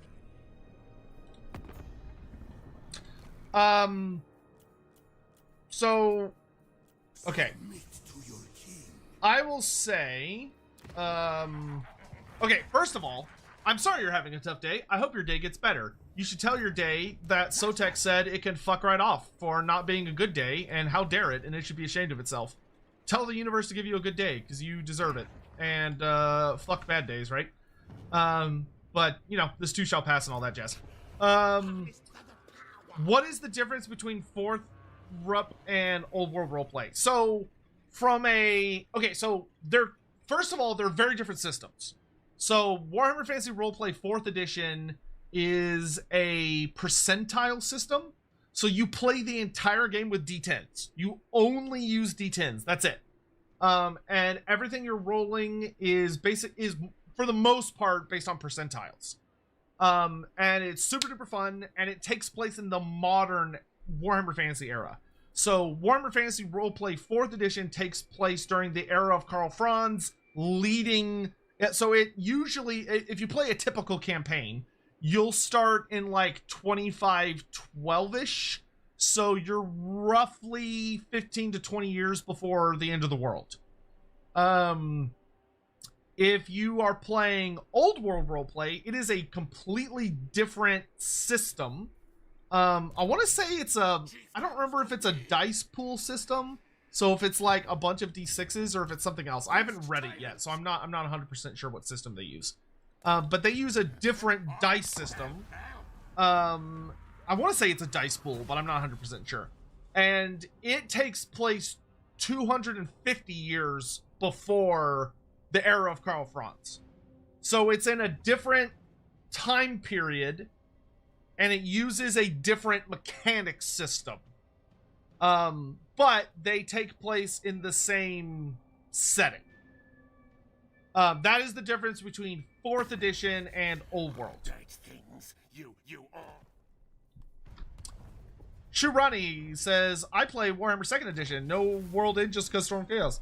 Well, I mean, you can prevent the end times if you're so inclined through playing Warhammer Fantasy Roleplay 4th Edition. I mean, you know, power is in your hands. You might be able to change destiny if your GM is... If your players are able to pull it off and your GM is amicable. But what I would also say is that... ooh, wow, my brain just super short-circuited. Warhammer Fantasy Roleplay 2nd Edition is a super great system in and of itself. I have played so many hours of Warhammer Fantasy Roleplay 2nd Edition, and it's very close and near and dear to my heart. So, far be it from me to say anything but positive things about it. Let's trade out our warp fire throwers for... I think I'm going to put... This army's a little more like Pestilens. Actually, we've got like a pretty good mix of like Scryer, Molder, and Pestilens. But let's pick up... why don't we go Mortars? We probably need more Storm Vermin too, actually. Let's get one more Storm Vermin. An Avalanche Mortar. And then next turn we'll pick up the Avalanche Mortars. I think that'll be good. That'll give this army some pretty wicked firepower, mate. Alright. Another topic, do you think we'll get an expansion on Kiss of Light Gods when Old World releases them? I think yes. Old World, I know, is only going with the big three. So it's Tor, Daz, and Urson. But I think you will get more about them. Yes. Though the current system we have for Total War or Warhammer the Old World, which I personally hate quite a bit, is very, very thin. In that, like, it's very surface level lore. They don't tend to get very deep into the specifics of like gods and background, all that stuff. Like, the books are super thin. and they're very scant on details. So I would not anticipate there to be a significant amount of like new lore. You'll probably have to wait until either the roleplay game, either the old world, Warhammer Fantasy Roleplay the Old World, or Warhammer Fantasy Roleplay 4th Edition gets around to doing a new Kislev expansion. Is infantry playable now in the Old World? Yes. Old World received a pretty substantial rules update not too long ago, which to my understanding has made infantry significantly better. That's a fucking dragon, and they're coming into the underground. This is my house, bitch. Come and get it.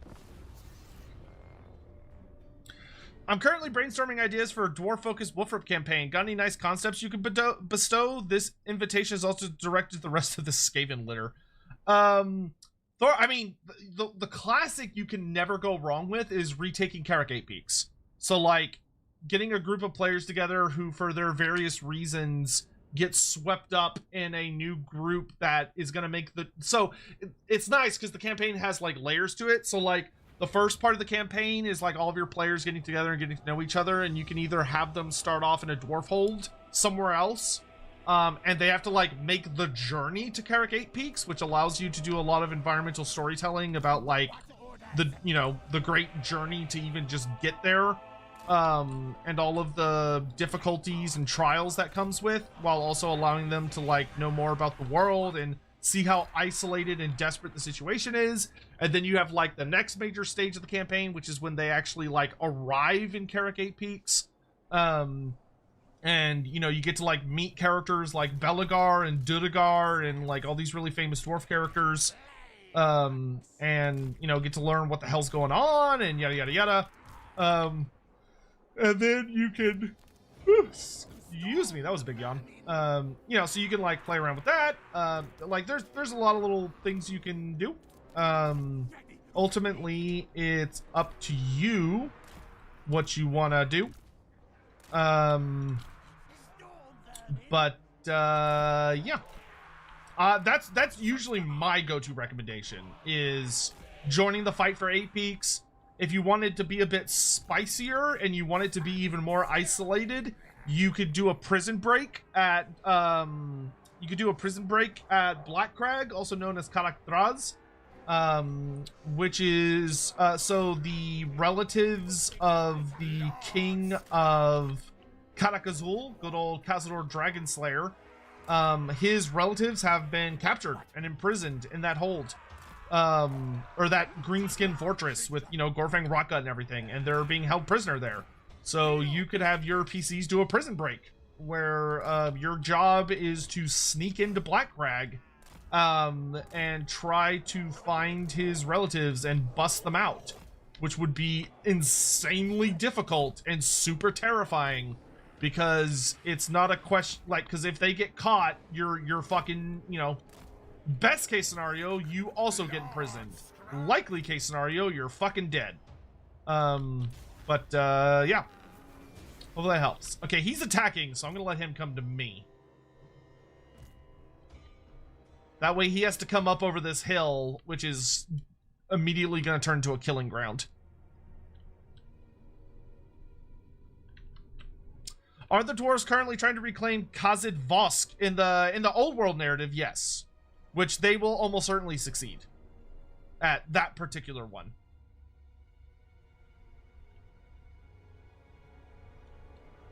That's a big, scary fucking dragon.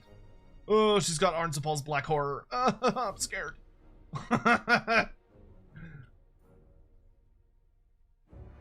Oh my god, they got a Carnosaur and a fucking Hydra. They got all sorts of nasty shit.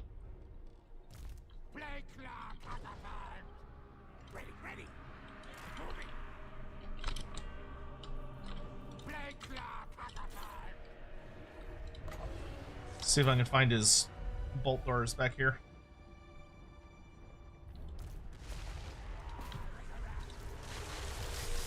Yes, I can. Nom nom nom nom nom nom nom nom. Got feral cold ones. Plan, chieftain. Chieftain, deal with the flank. Yes, yes. We are everywhere. Plague monks.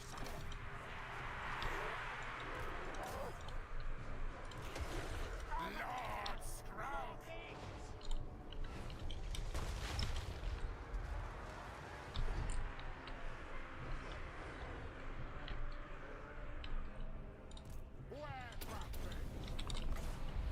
I'm just gonna keep summoning clan rats to attack his bolt throwers.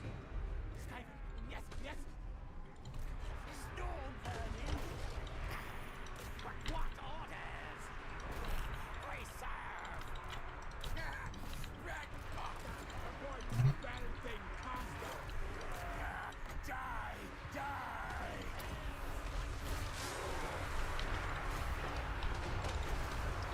I want a big fat wither over here. Plague cast.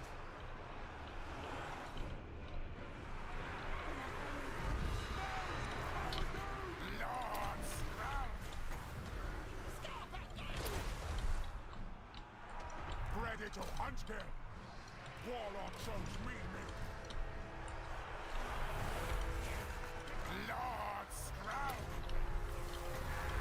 Oh, my cast got interrupted. Spells of plague. Leader boss. Storm burning. Warp grinders, you're up. Packmaster, get you on that. We obey. Carnosaur. Go. Tremble before Scroll. All right, let's start plaguing. Vermintide comes. Tear apart. Storm. It shall be done. Reveal. Yes. Horned rats. The back up scroll a bit. Retreat. Retreat. Attack. Attack.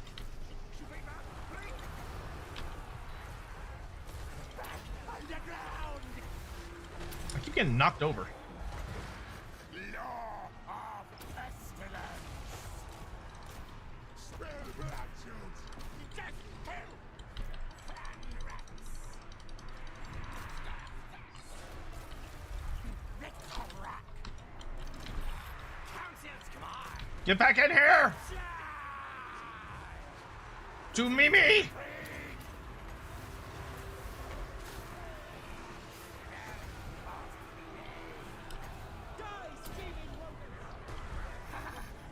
Blessed with filth. Plague monks. Bro, if they could stop knocking me over so I could cast spells, that would make me very happy. Me, boss. Barbara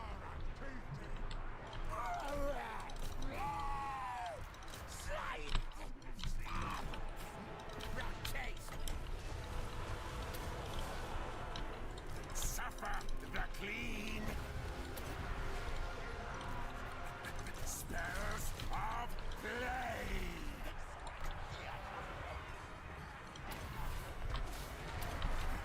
Vermintide comes.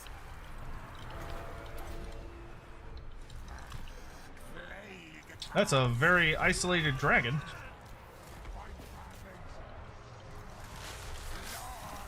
Kill the dragon!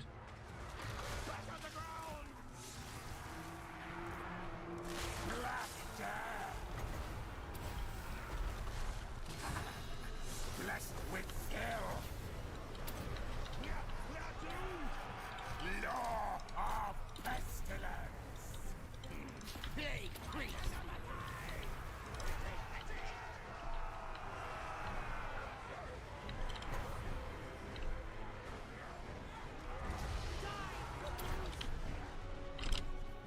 Do that. Of plague.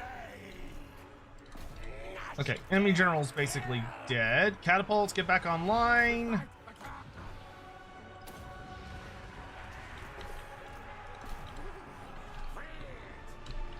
Okay, dragon's dead. Aura of pestilence. Ah! Lord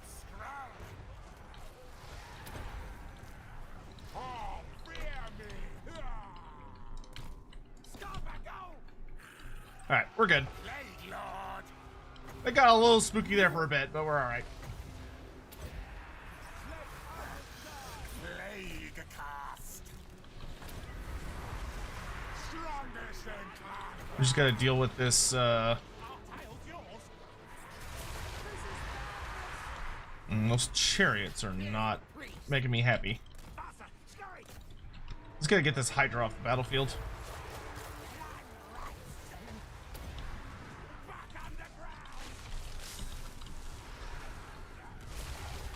Oh yeah, there's another sorceress in there. You... That's not what I wanted. Hit her with that so she miscasts if she tries any more bullshit. And get rid of all their armor. Leader boss of pack.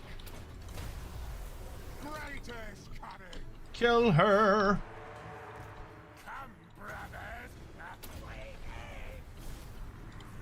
I am Stroke.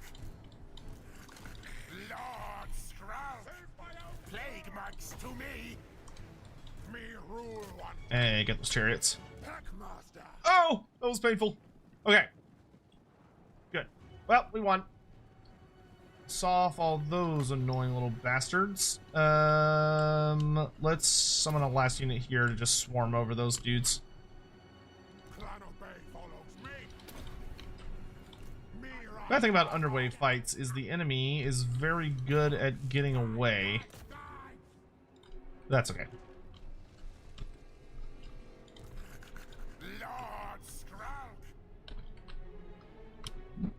Slugfest. I mean, that's honestly what I kind of enjoy about playing Skaven. Skaven, like, you often feel like you're fighting tooth and nail for everything. Skaven, yes, yes. I'm a little annoyed that sorceress got away, but that's all right.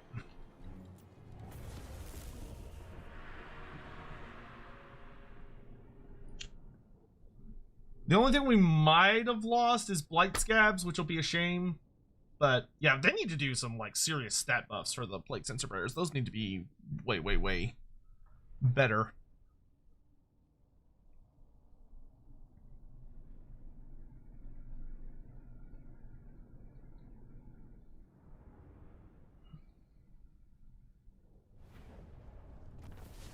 Hey, they survived. I'll take it. If I take the money, I could be looking at getting a max tier settlement pretty soon, so I'll do that.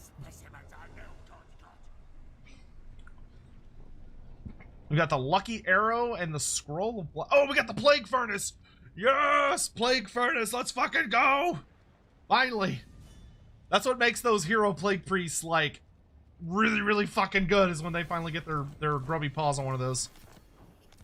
Plus 10% campaign movement. Hell yeah. Let's grab Monstrous Plans, which gives us some more goodies. My eyes gone, but I see. And then I'm going to keep buffing Skrull's combat abilities. You are going to get more health and melee defense. You are going to get missile resistance because you're really, really big. You're a big fat target now. You are going to get Scavenge, Tail Weapon, and Tenacity. Doom decay. Hello. Oh, I have to... Fine, I'll do it manually, otherwise my shit's gonna die. this furnace infects so many fucking plagues. Okay, just keeping an eye on the time. Because I have to eat lunch before my stream with Mel. Alright, I'm thinking my character squad and the catapults can pretty much kill all of this. I don't want to risk any of my like super wounded units. So like we'll keep these guys, we'll keep all them out. We could throw in all of our units that have like a shitload of dudes. I'll probably phase out these wolf rats for something a little bigger. We need something with a bit more oomph. Y'all can sit this out. Y'all can sit this out. I'll take you, you, and you. Warp grinders, y'all are always awesome.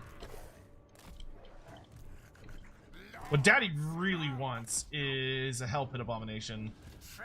Or maybe I want No, I probably want to help it. Yeah. Doesn't really have any great catapult targets. The fucking Hydra. The second the fight starts, that Hydra's like, give me all my health back. Plague Furnace. So sorry, my dude. You have to sit this one out. I will let you curse them from a very long away distance, but other than that, you're gonna have to, sit this one out, my dude. Plague monks to me. You're way too beat up.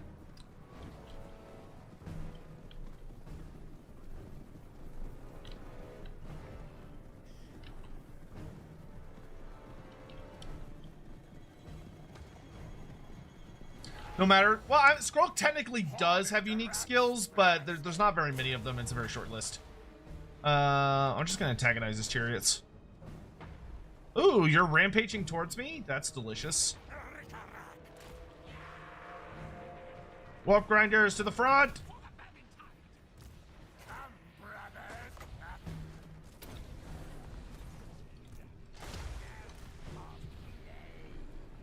Wait for it. Wait for it! No! Kill it! I like how it charged anyway, but whatever. I guess I'll take what I can get. Suffer the clean. Hackmaster. Heal beast pets. God kill. Lord Stroud. Our tail's yours. Lord Stroud. Leader of war. Kill them! What order?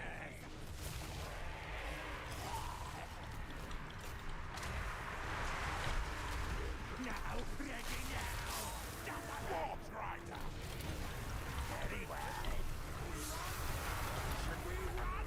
Please. Spells of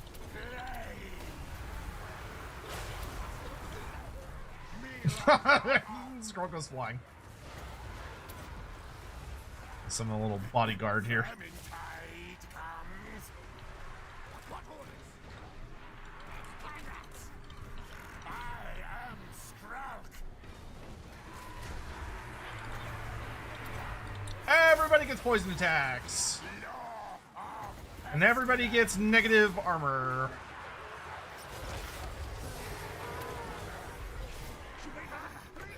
Blessed with hell. Catapults, hold up. Clan chieftain.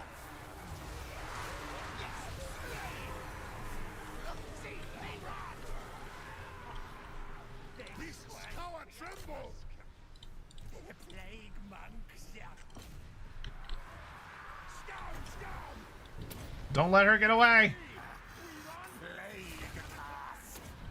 Our tail's yours. We obey. Oh wait, what am I doing? Wolf rats. Y'all are fast. Wrap this up. Black death. Yes. Me, boss. No, survivors. Fear me.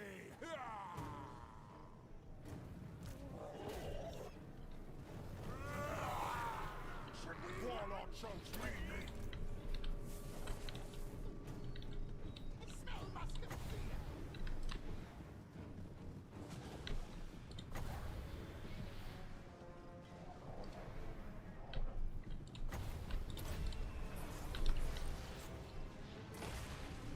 Bitch.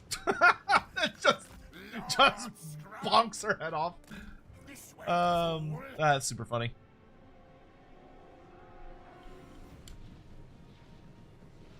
Kill it! There we go.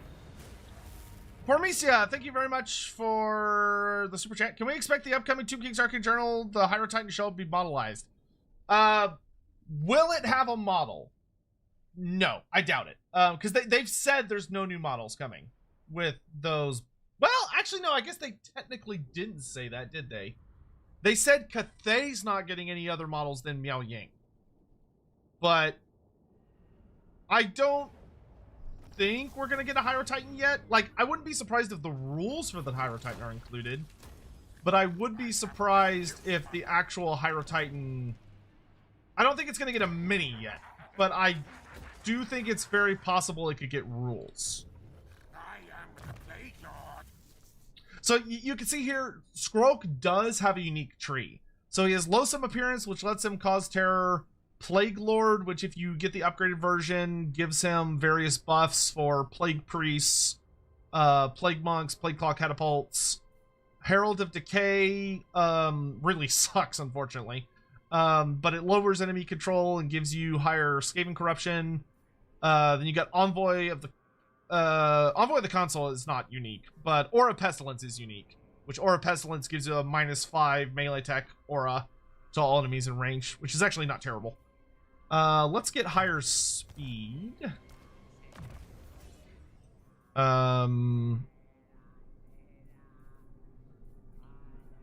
Let's get Ratwolf Summons. Blessed filth.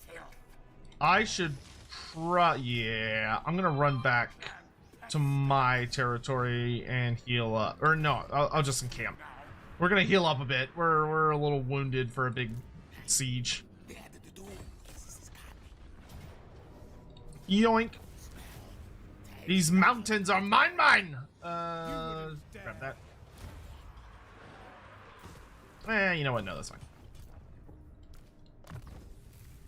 Actually, no, I don't want to build a military building here. I think I'm happy leaving that as... Yeah, destroying that. I need to get assassins. I would very much like assassins. Boop, grab that. Oh, I have warlock engineers. I need to start hiring them. Especially because... Oh, but I have a Doom one out right now, which sucks. Can you guys steal tech? What do you guys do exactly? No, you damage walls. Ah, that sucks. Yeah, like, I could hire a bunch of these guys, but I don't really need them for anything. I feel like sorcerers should have steel tech along with the warlock engineers as their anti-settlement one. Yeah, because that's not particularly useful, to be honest. Like, steel tech would be way more valuable to me.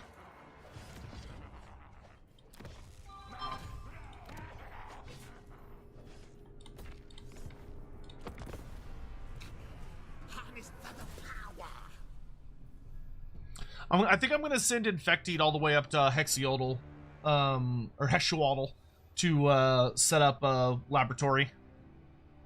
Which monstrous unit do you hope to see for the Dwarf holds? TBT. I don't remember what TBT is. If they gave us a monstrous unit for dwarfs, I would very much want the... So when it comes to, like... When it comes to, like, an individual monster, Wait, what is TPT again? What is the regular lifespan of a Skaven? For old age, like to die of old age, they don't live very long. Most Skaven will die of old age by like 10 years old. It's rare for them to make it to double digits. But like if they are given like adequate food and all that other shit, they can I don't want to deal with that Tomb King army right now. They can expect to make it about 10 years. Obviously you have groups like the Council of 13 who are substantially longer lived, but they got some serious bullshit going for them.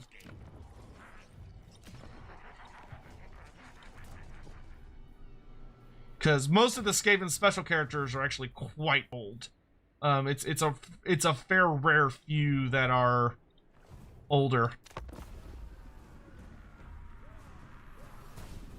Tabletop. I mean, the most likely thing we'd be getting would be for tabletop, I really want to get the Runic Guardians. I really want Runic Guardians. I really want the Thunder Barge, though. Like, granted, like if we, whoa, wow, I haven't had one of these in a hot minute. Gain the trait Boom Master. Plus, I mean, 5% missile strength. What is Odd Powder Keg? Flash Bomb? That's not great either. Sure. I'll take the trait, I guess. I mean, he's running War Machine, so might as well. Alright, I think at this point, I really want my Plague Monks to be good, or better. So, let's start going towards Virulent Plans. Scroak, do you have... No, you don't actually have the... March thing yet, so yeah, just stay in March order. That's fine. Lucky Arrow, I don't really want on any of the characters I have. Another Trickster Shard. Ooh, let's combine the Trickster Shards. The Book of Azure. Hey, I will slap that on Scroak's guy. Just for the extra 20 Winds of Magic. Hell yeah. I'll take that shit.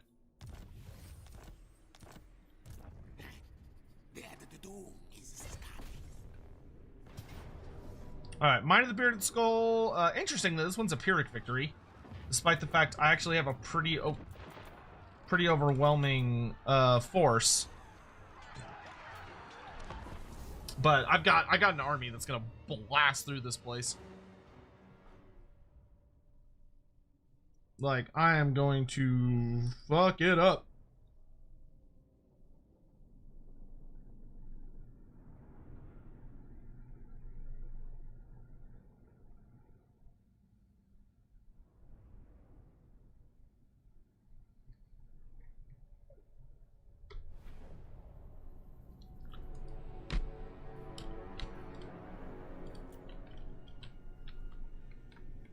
Yeah, this this place is doomed. We'll have the warp lightning cannons take out the towers, and then laugh all the way to the bank as my avalanche or as my mortars just fire over the walls and fucking kill everybody.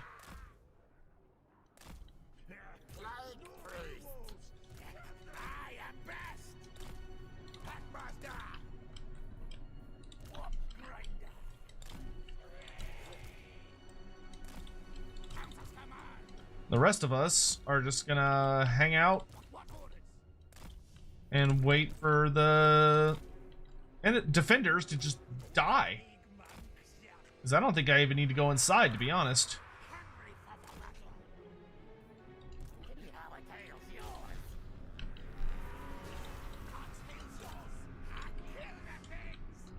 Yeah, the AI really does not like blowing on the walls, which is interesting. That's something I've seen very consistently.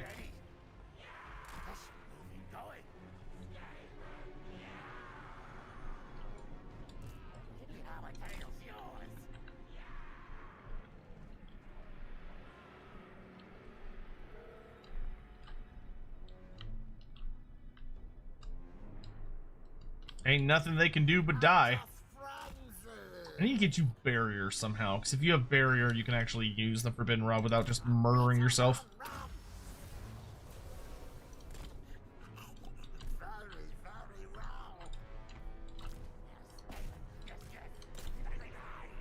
Let them have it.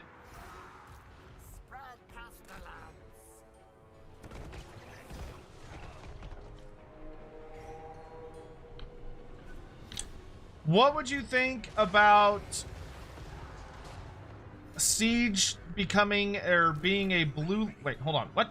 What would you think about? Oh, their whole. There's shades up there. There are shades up there. Ah! Stranger danger. Stranger danger. Oh God, juke, juke. Oh God, so much shooting. Oh God. Please, somebody kill them. Hit them with everything. I don't like this. This was a mistake. Run away. Okay, they're all dead. That was very rude.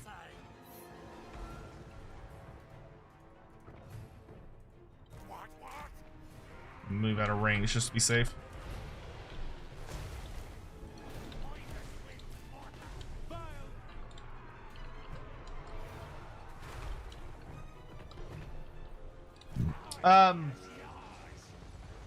What would you think about siege equipment being a first tier blue line skill where it adds funds? No waiting to siege, but you can utilize equipment. So, are you saying that you would want it to be that there is a blue line skill that as the attacker gives you improved resources and you use those resources in sieges? Is that what you're saying?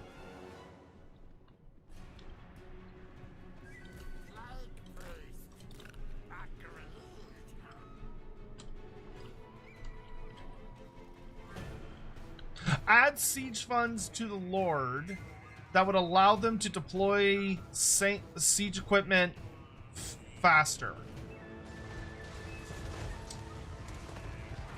I feel like with the current system we have, I feel like what we'd want to be looking for would be like a blue skill that can improve the efficiency of building equipment. But I mean, to be honest, in my opinion, right now, in my opinion, in the current build that we have, I feel like siege equipment builds hilariously fast. Like, especially if you have an even moderately decently sized army, you can build a borderline ludicrous amount of siege equipment in like the snap of a finger. So I don't know if I would really want to add something that makes it even faster. Like the idea of like a skill that like gives you like I could see a skill that maybe gives you some instant siege equipment, but I think it would need to be a later skill. Like I would feel like that would be appropriate for maybe like level 20, where it's like, oh, or maybe like a talent or a trait that you get from participating in sieges, where so it does something like, oh, you get like, let's say, I don't think that miscast was worth it. You get, sorry, I'm trying to play and think at the same time, and unfortunately my brain is small. So like the idea of, oh, when you start sieges with this character, he automatically gets a siege, like a set of siege towers. So he starts with 2 siege towers the moment he starts a siege. I think that could be a cool skill, but I think it would need to be a relatively high tier skill. I don't think I would make it something you could get at like less than level 20, because that character would be able to just functionally walk through sieges without like a care in the world, at least in my opinion.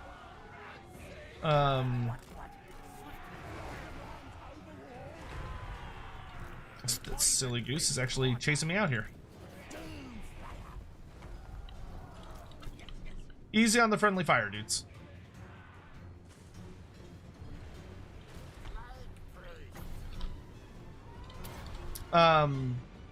So like I could definitely, the idea of like instantly completing siege equipment the second a siege begins, I think would be reasonable as a very high tier ability. Or maybe something that's designed for factions that specialize in sieges, but I can see it also being like a good universal skill. But I would want it to be something like Lightning Strike, maybe, or actually maybe that could be it. Maybe it could be something like Lightning Strike, where you can get access to it, like maybe in the first set of blue skills, or maybe it's its own like separate thing. but like you have to invest like a couple of points in it in order to get it to like the really, really sexy level. You know, so maybe it's like at tier 1, it gives you at tier 1 it gives you like you're more efficient at sieges. So like you deal more siege attrition, and it also grants you like it makes it cost less manpower points to build various kinds of siege equipment. And then at tier 2, it improves the amount of damage you deal over attrition through sieges. Makes it where your siege equipment is maybe you insta build ladders and a battering ram, and then at tier 3 it further improves the siege attrition and maybe gives you like a set of siege towers and a battering ram, you know, like a mix of some kind. Let's go for a tier 4.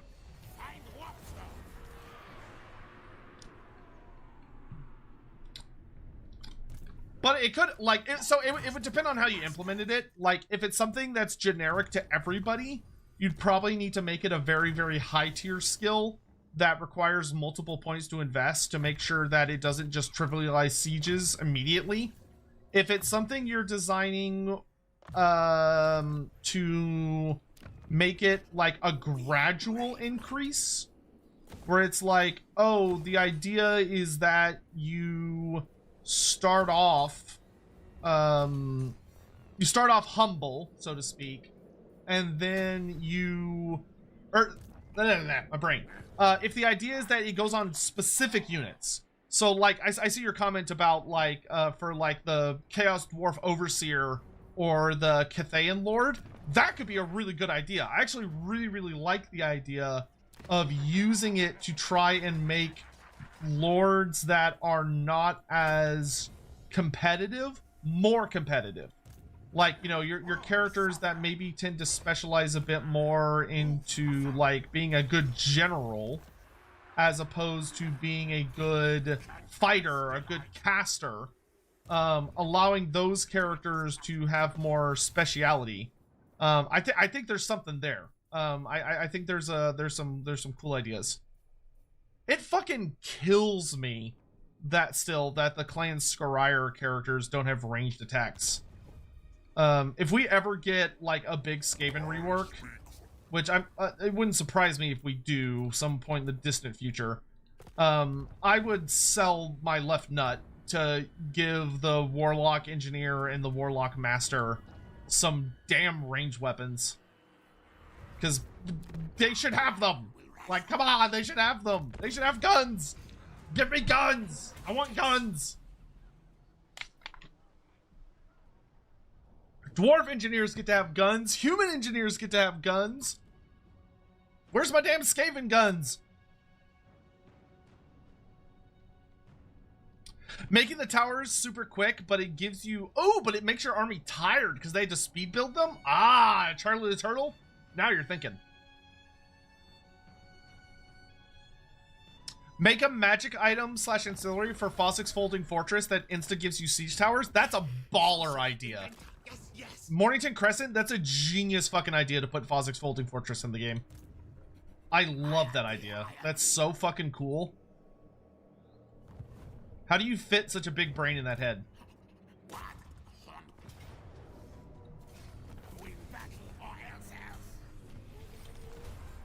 Banner of Verminous Scurrying. Makes you insanely fucking fast. Like, holy fuck, that's fast, but lowers your melee defense. I'm trying to think what unit I would want to be that level of Speedy Gonzalez. The horned rat exceeds.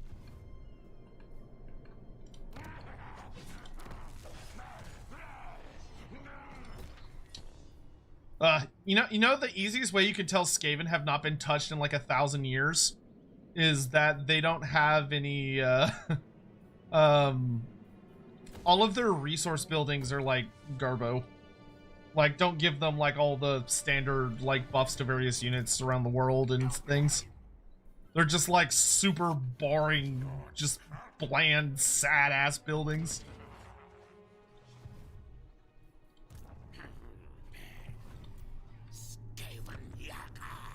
Poor Skaven. They got too much love in Warhammer 2.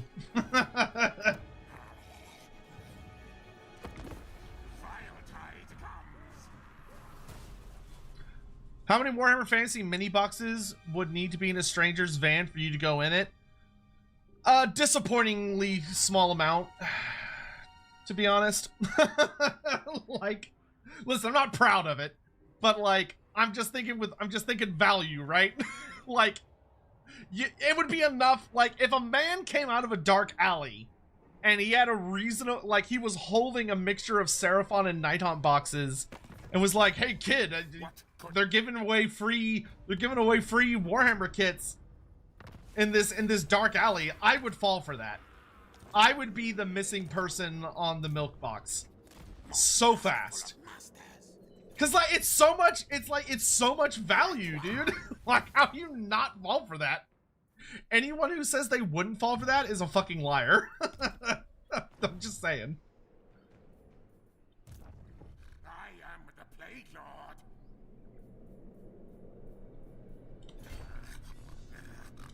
Nor underworld. I'm not proud of it. It's just the truth. Yeah, we do the 13th scheme. It's fine. When's Zinch getting his FLC Lord? I don't know. Presumably, I think it will definitely happen at some point, but I don't know when. Your guess is as good as mine, my dude.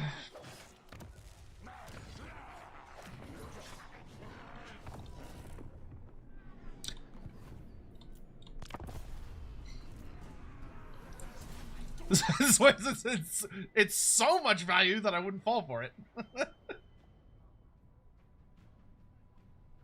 Scryer Lords ought to have their mount options. Yes, I also agree.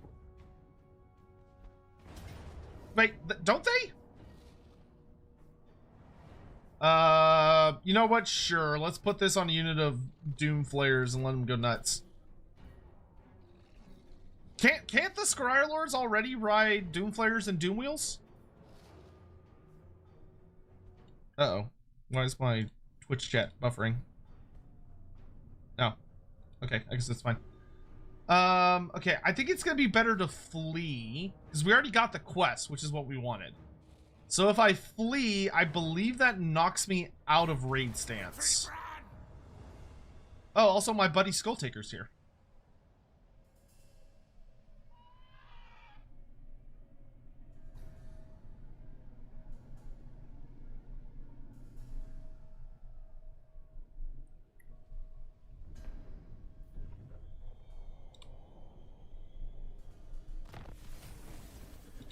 Okay, good. We did get the quest.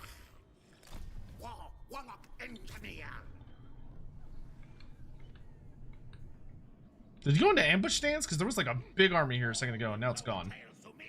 I don't trust it. Cutting ambush, yes, yes. Very sneak cutting.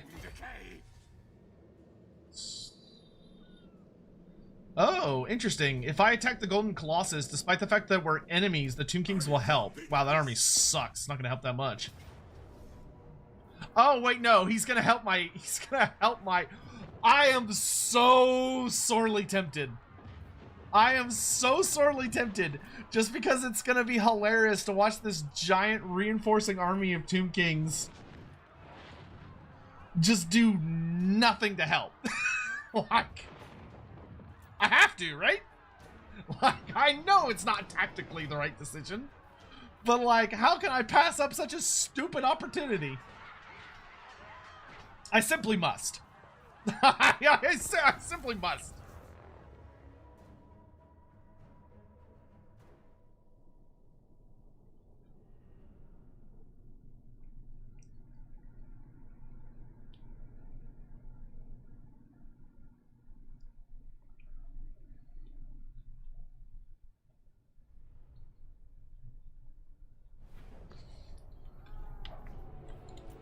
Oh, I'm getting hungry. Oh, that's a bummer. That's a bummer. The Dark Elves aren't letting him inside. He has to come in the long way. Oh, that's very unfortunate, Mr. Tomb Kings. That is a big bummer for you guys. Cause the greeting party is kind of nasty. That is, well, in the words of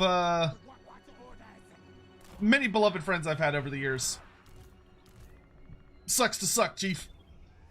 Dude, those Tomb Kings. Oh man. Oh man. We're gonna need you to go in and just be viciously murdered by legions of ratmen and accomplish absolutely nothing. if you'd be so kind. Please and thank you.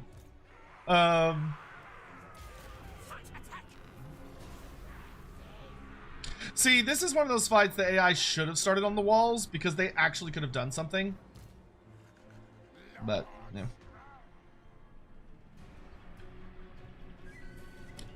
The funniest thing to do would be kill the skeletons and then just leave the battle. That would be very funny. If I was playing the Changeling, I would do that. Just for the memes. But I'm not playing the Changeling this day.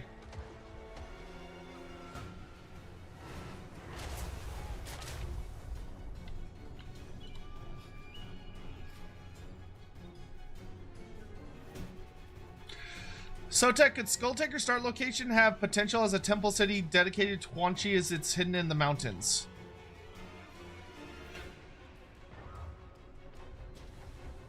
Oh, the temple city he's from? I mean, that's an argument you could make. You know, it is a argument you could make.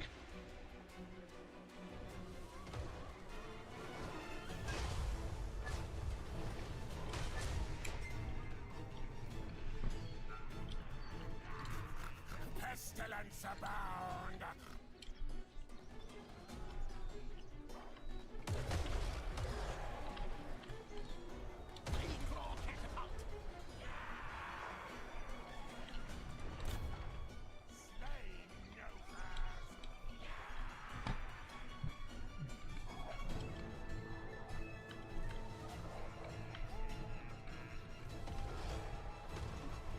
Are they here yet? Okay, here they come. Come and play, Tomb Kings! Come and play!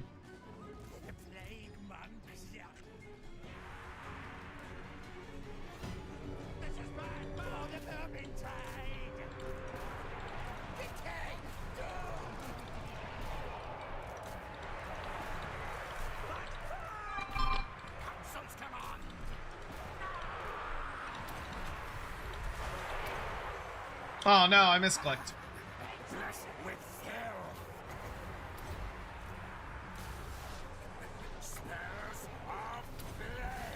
You get poisoned attacks, and you get poisoned attacks, and you get poisoned attacks. And here, just because I'm feeling like a big douche at the moment, here's a plague.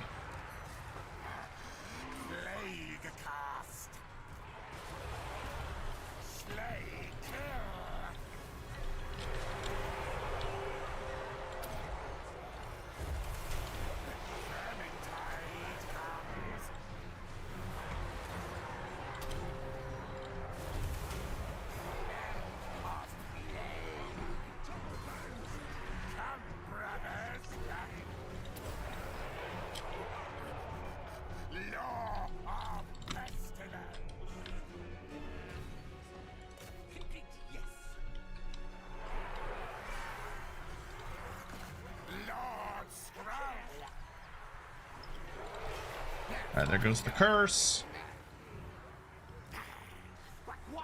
You know, the big problem with the Plague Sensor Bearers is that they have contaminating attacks when they should have damage over time.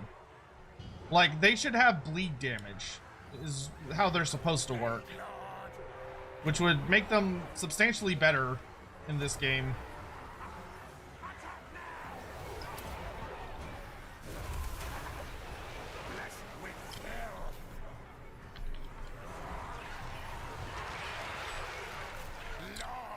Sucks to suck, Tomb Kings. Sucks to suck.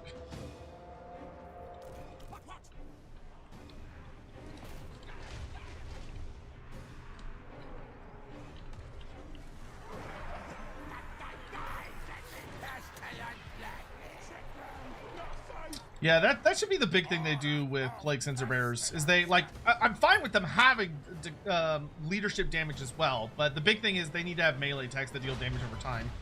Because that would make them a proper glass cannon for the Plague Sensor Bearers. Because, like, I get the idea you want them to be glass cannons, but the problem is they don't do enough damage. They're too squishy for their damage ratio. And they could easily fix that if they just made it where if they attack someone, they deal damage over time.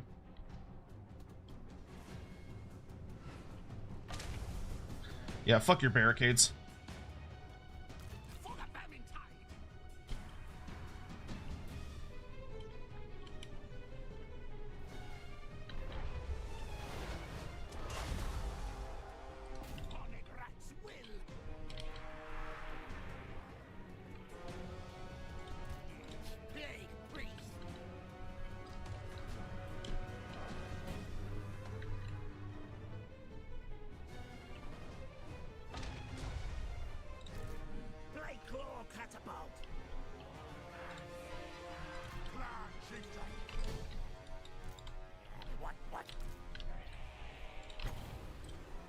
It's always fucking shades.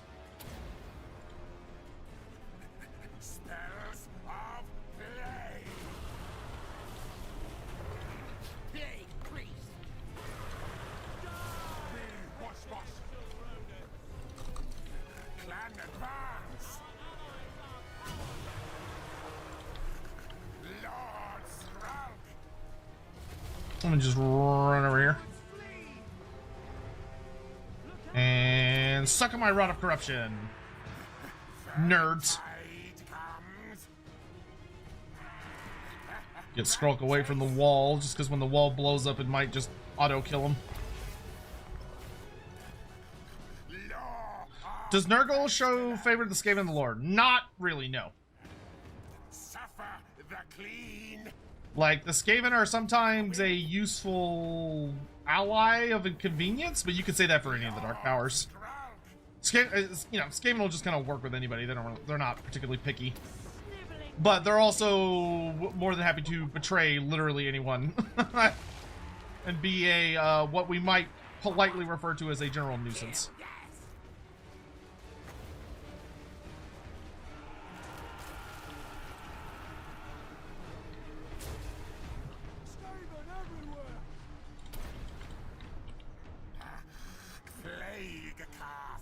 Oh, I suppose the doors are open. Go have fun! Bestest best in class. Warp grinder. Tremble before Scroll.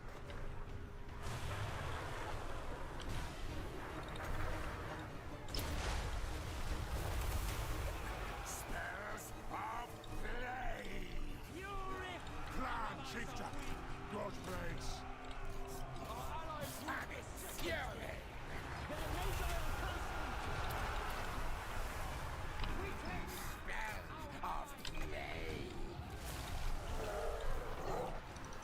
Doggies! Let's eat those archers. They do look real scrumptious, don't they? I think Skrulk's happy to just sit out here and spam plagues.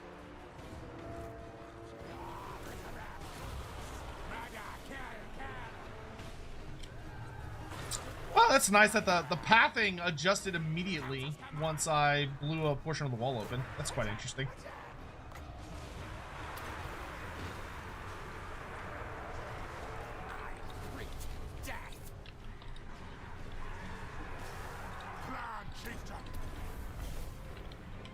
Good work, lads. Well done.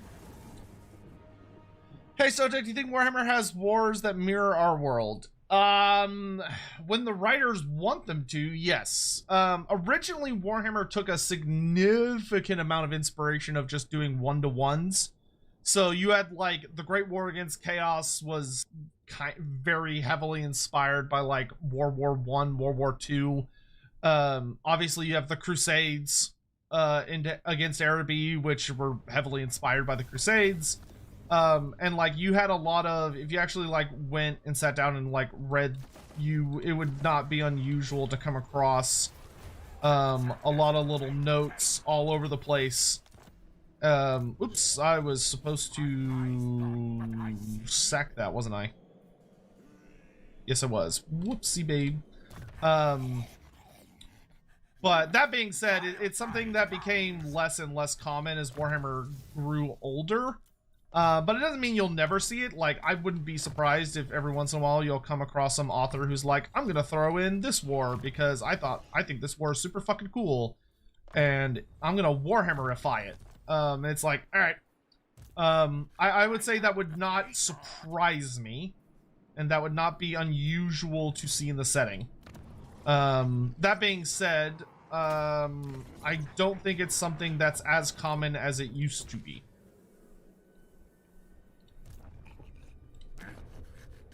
Pestilens is all.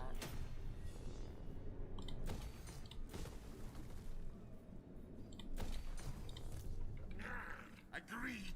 Bind it. Hopefully that makes sense. A rebellion? Where? Sentinels? Kayaks? Oh, no, here. Well, I suppose that's fair.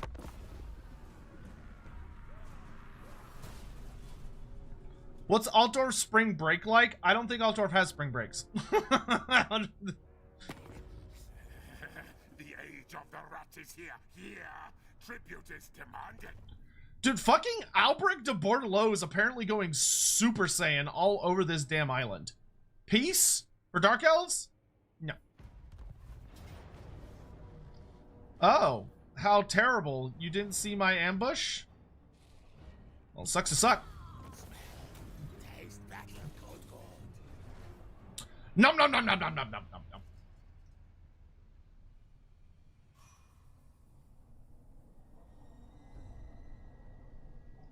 Counting, speaking of Araby, thoughts on why Games Workshop / CA is not adding it to the Warhammer? I think Creative Assembly would absolutely love to add Araby to the game. I think CA would be more over the moon and super delighted to do so. However, I also think that Games Workshop are, to put it very bluntly, I think they are cowards. And to them, I think they look at Araby as a very, very, very spooky thing. That they would be intimidated to attempt to update, even though it really wouldn't be that hard. If you want to see like a whole, if you want to see like a 3-hour discussion between about it, I would heavily recommend going and checking out my podcast Lorebeards, where we did an episode on Araby, and we had a very long, deep discussion on like what Araby was in the lore and what it is nowadays, and what are the like challenges of adapting it, you know, compared to like what it is now, and yada yada yada yada. Not to toot my own horn, but I think that episode turned out really, really well, and we got to have a lot of really interesting in-depth discussions. So if that's something that would interest you, feel free to just go to YouTube, or I don't know if I've put up, I think I put up Araby on the podcast site, so you should be able to look it up as just a regular podcast, or you could watch the original live stream by just going to YouTube and type in like Lorebeards Araby and it'll pop up.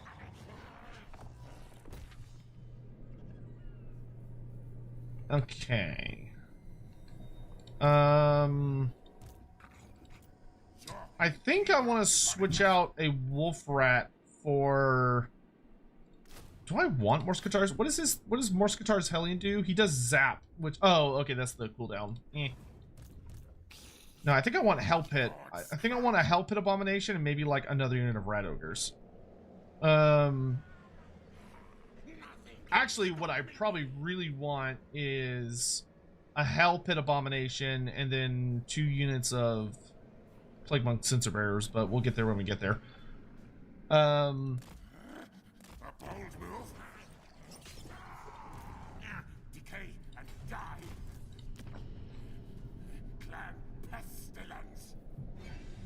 Who keeps opening and closing the garage? Like, it's kind of insane how much I've heard it open and close.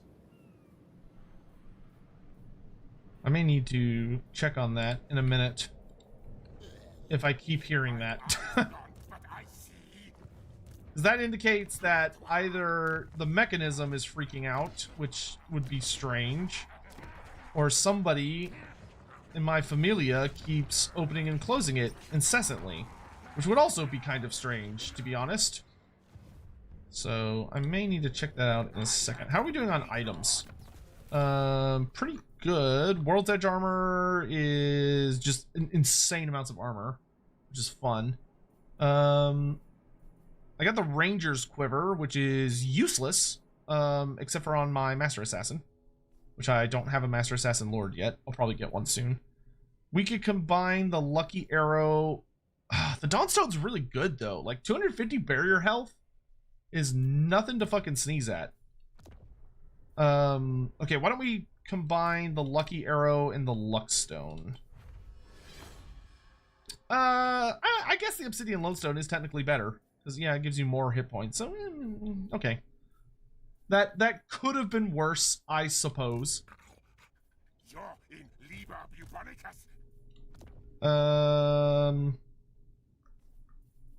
Oh, I got the Obsidian Blade. Why don't we slap that on my... Yeah, on my big ol' boy here. And then... Let's give the Packmaster the Sword of Strife. I lied. Let's get that. Let's give that to our Warlord. Our Warlord deserves to have a not completely garbage weapon. he's like, please, I'm fighting with like a piece of tins. Give me something that's not garbage. I beg you. What did I lose in this army? I think I lost. Did I use a unit of Plague Monks, maybe? Do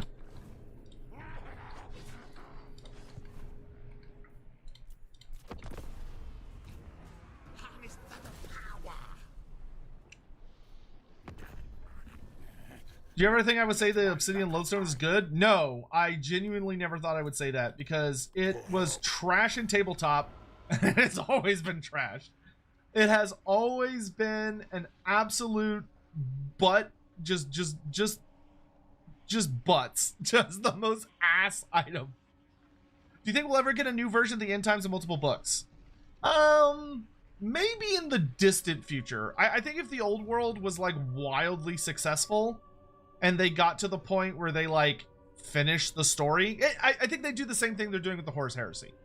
Where if the old world ends up being a wildly successful project, and then they get to the end and they're like, oh, we finished telling the old world story, what do we do now?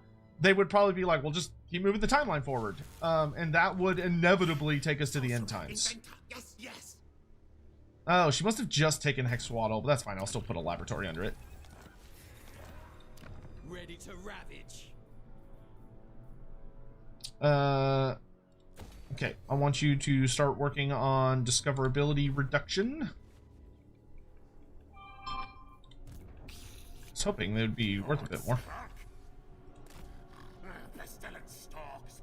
Why don't we do ambush stance? To strike.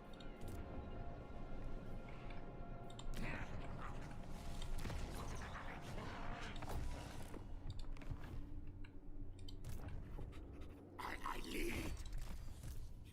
Good. Yes. I could just get more Plague Monks. I feel like we might change the comp on this army to being more... Like, I think we might get, like, 1 or 2 units of Plague Censer Bearers and then lean more into...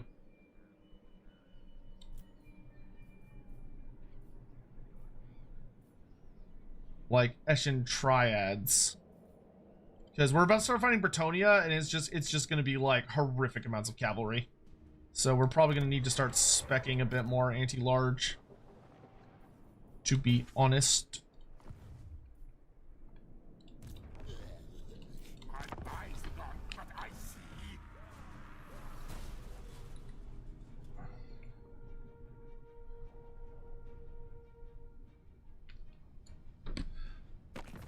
Why not change the name of Araby and do a Middle Eastern culture faction? Because it wouldn't solve the thing that they're afraid of.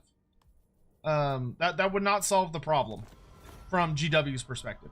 GW, take this, you know, as a grain of salt. I don't, despite the fact that I do know a lot about what happens at GW, I don't know everything, and this is one of the things I don't know what the true fact of the situation is. But I suspect the issue is that GW is genuinely terrified of the idea of adapting a Middle Eastern culture because they don't think they could do it without it coming off poorly. I disagree. I think they absolutely could, but I don't think, for anyone that's like, oh, well, why don't they just not call it Araby and make something new? That doesn't solve the problem.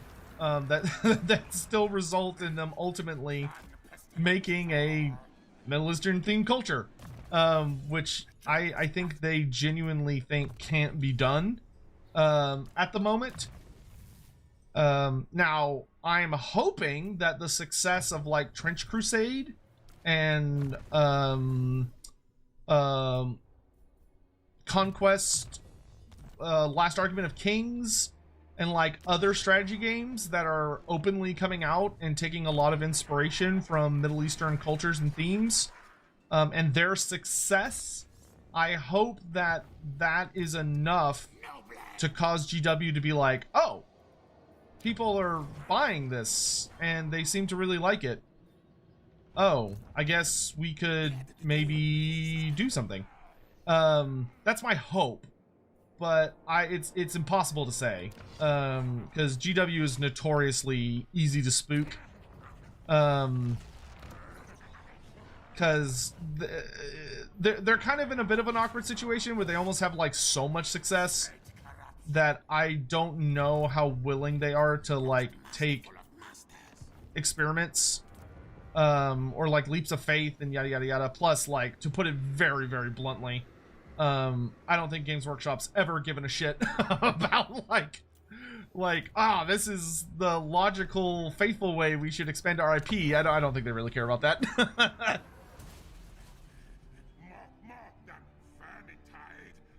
Do I own a copy of The Children of the Horned Rat? Yes. What is your opinion on Great Pox writing Plague Monk Heavy Cav?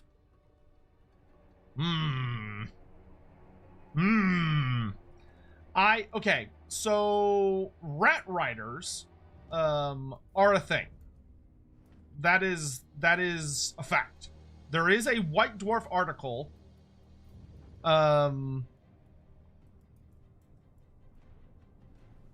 that has them and talks about them, and that, you know, Skaven cavalry. That being said, it's one of those things where, like, a part of me really doesn't like it, because I feel like Skaven shouldn't have cavalry. I feel like they just shouldn't. Like, as a faction, they just shouldn't have access to cav. However, I am also keenly aware of the fact that someone could very reasonably look at what I just said and say, Sotek, you stupid bastard, there are so many things you want in the game that most people would reasonably look at and say, this is dumb and doesn't fit this faction, it shouldn't be in the game. And you would say, bullshit. So, in light of that, and checking my bias, I would say that I would be fully in support of rat riders. I would be far more interested and like, ooh, those are kind of sexy, if they were to do it like you suggest, where they made them a elite clan Pestilens unit, and we're like, look, it's Great Pox Rat cavalry with like plague monk censer bearers on the back that are like wielding flails, that'd be pretty cool. Like, that'd be pretty sick. I'm gonna have I'd have kind of a hard time saying no to that one. So yeah, I'd be down for it.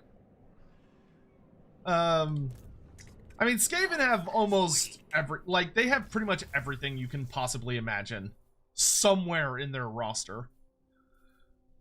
Because their roster is titanic when you start counting in White Dwarf magazines. Because people just fucking... the guys that worked at White Dwarf just loved Skaven. Now, dwarfs are completely non-negotiable. Dwarfs can have monsters. They can have monstrous infantry. They cannot have cavalry. Dwarfs are not allowed to have cavalry. The closest thing they're allowed to have that is cav is like gyrocopters, gyro bombers, and thunderbarges. That is a non-negotiable. Non-negotiable.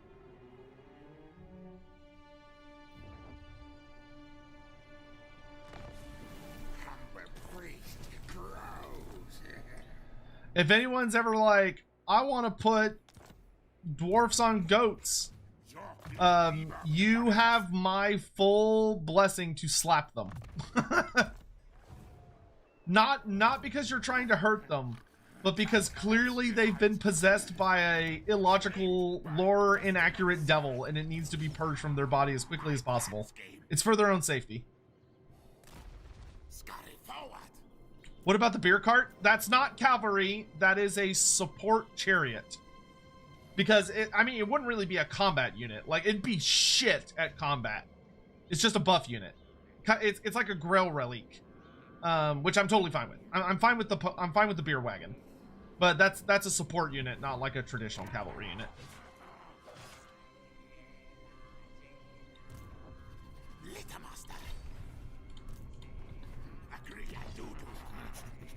You bring a token trinket to give to Fraught. Yes. Good. I accept your offering for Molder Clan. Necromancer_Kobold donated $10 through Super Chat. On page 29 in the shared myth section, it mentioned a myth in Cathay about a great black dragon coiled beneath the earth. Do you think this is something they should bring to modern Cathay? No? But page 29 of what?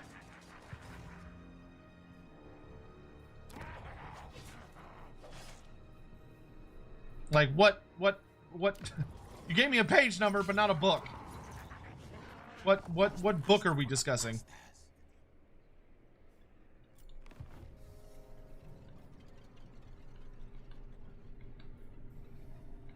Oh, from Children of the Horned Rat. I wouldn't bring that to Modern Cathay outside. Well, I could adapt that into Modern Cathay. Because you could really easily tie that into the lore we already have and say that's them talking about Calgalanos. So Calgalanos the Black is said to be it's said to be the father of Western dragons. So like the elves, well, actually no, not the elves. The elves believe that the old world species of dragons, their father is Calgalanos the Black, who was like horrifically massive, absolutely massive. So you could have that Cathay has like myths about him because he's still around, supposedly. He's still alive. But he is one of the dragons that retreated into the depths of the earth because of the tampering of the old ones. Like the world was no longer to his liking and he peaced out.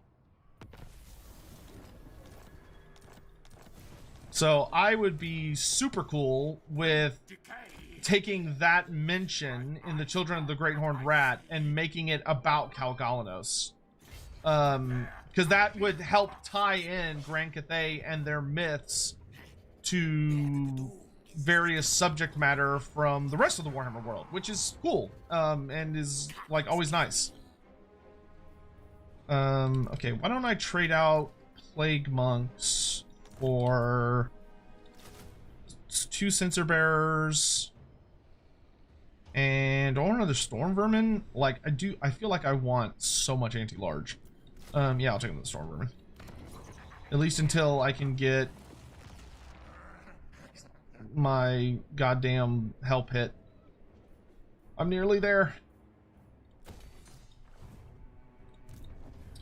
Oop.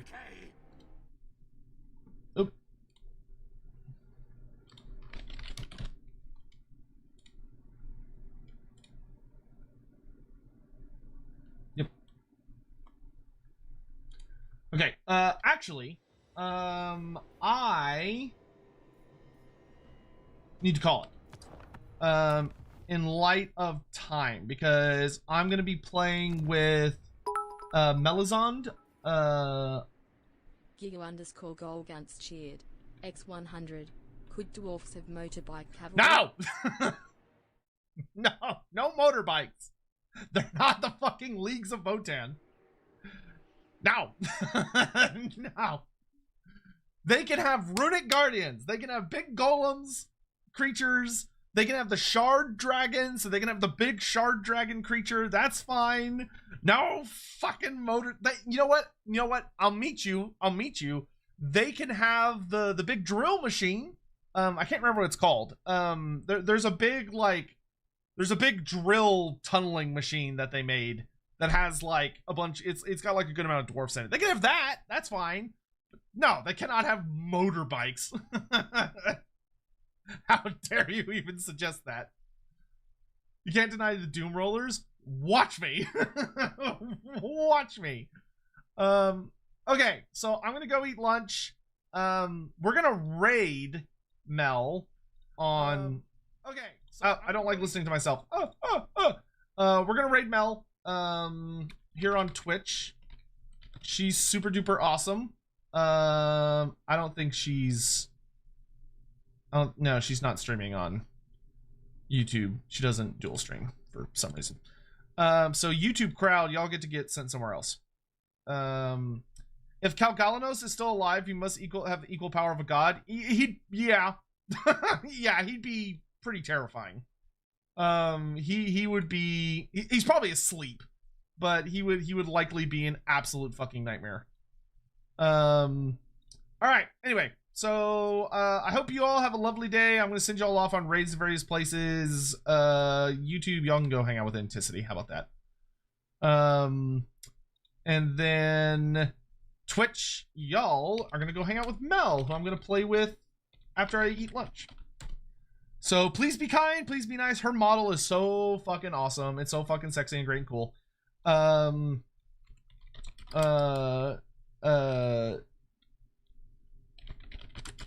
We can do a Glory to Horned Rat raid.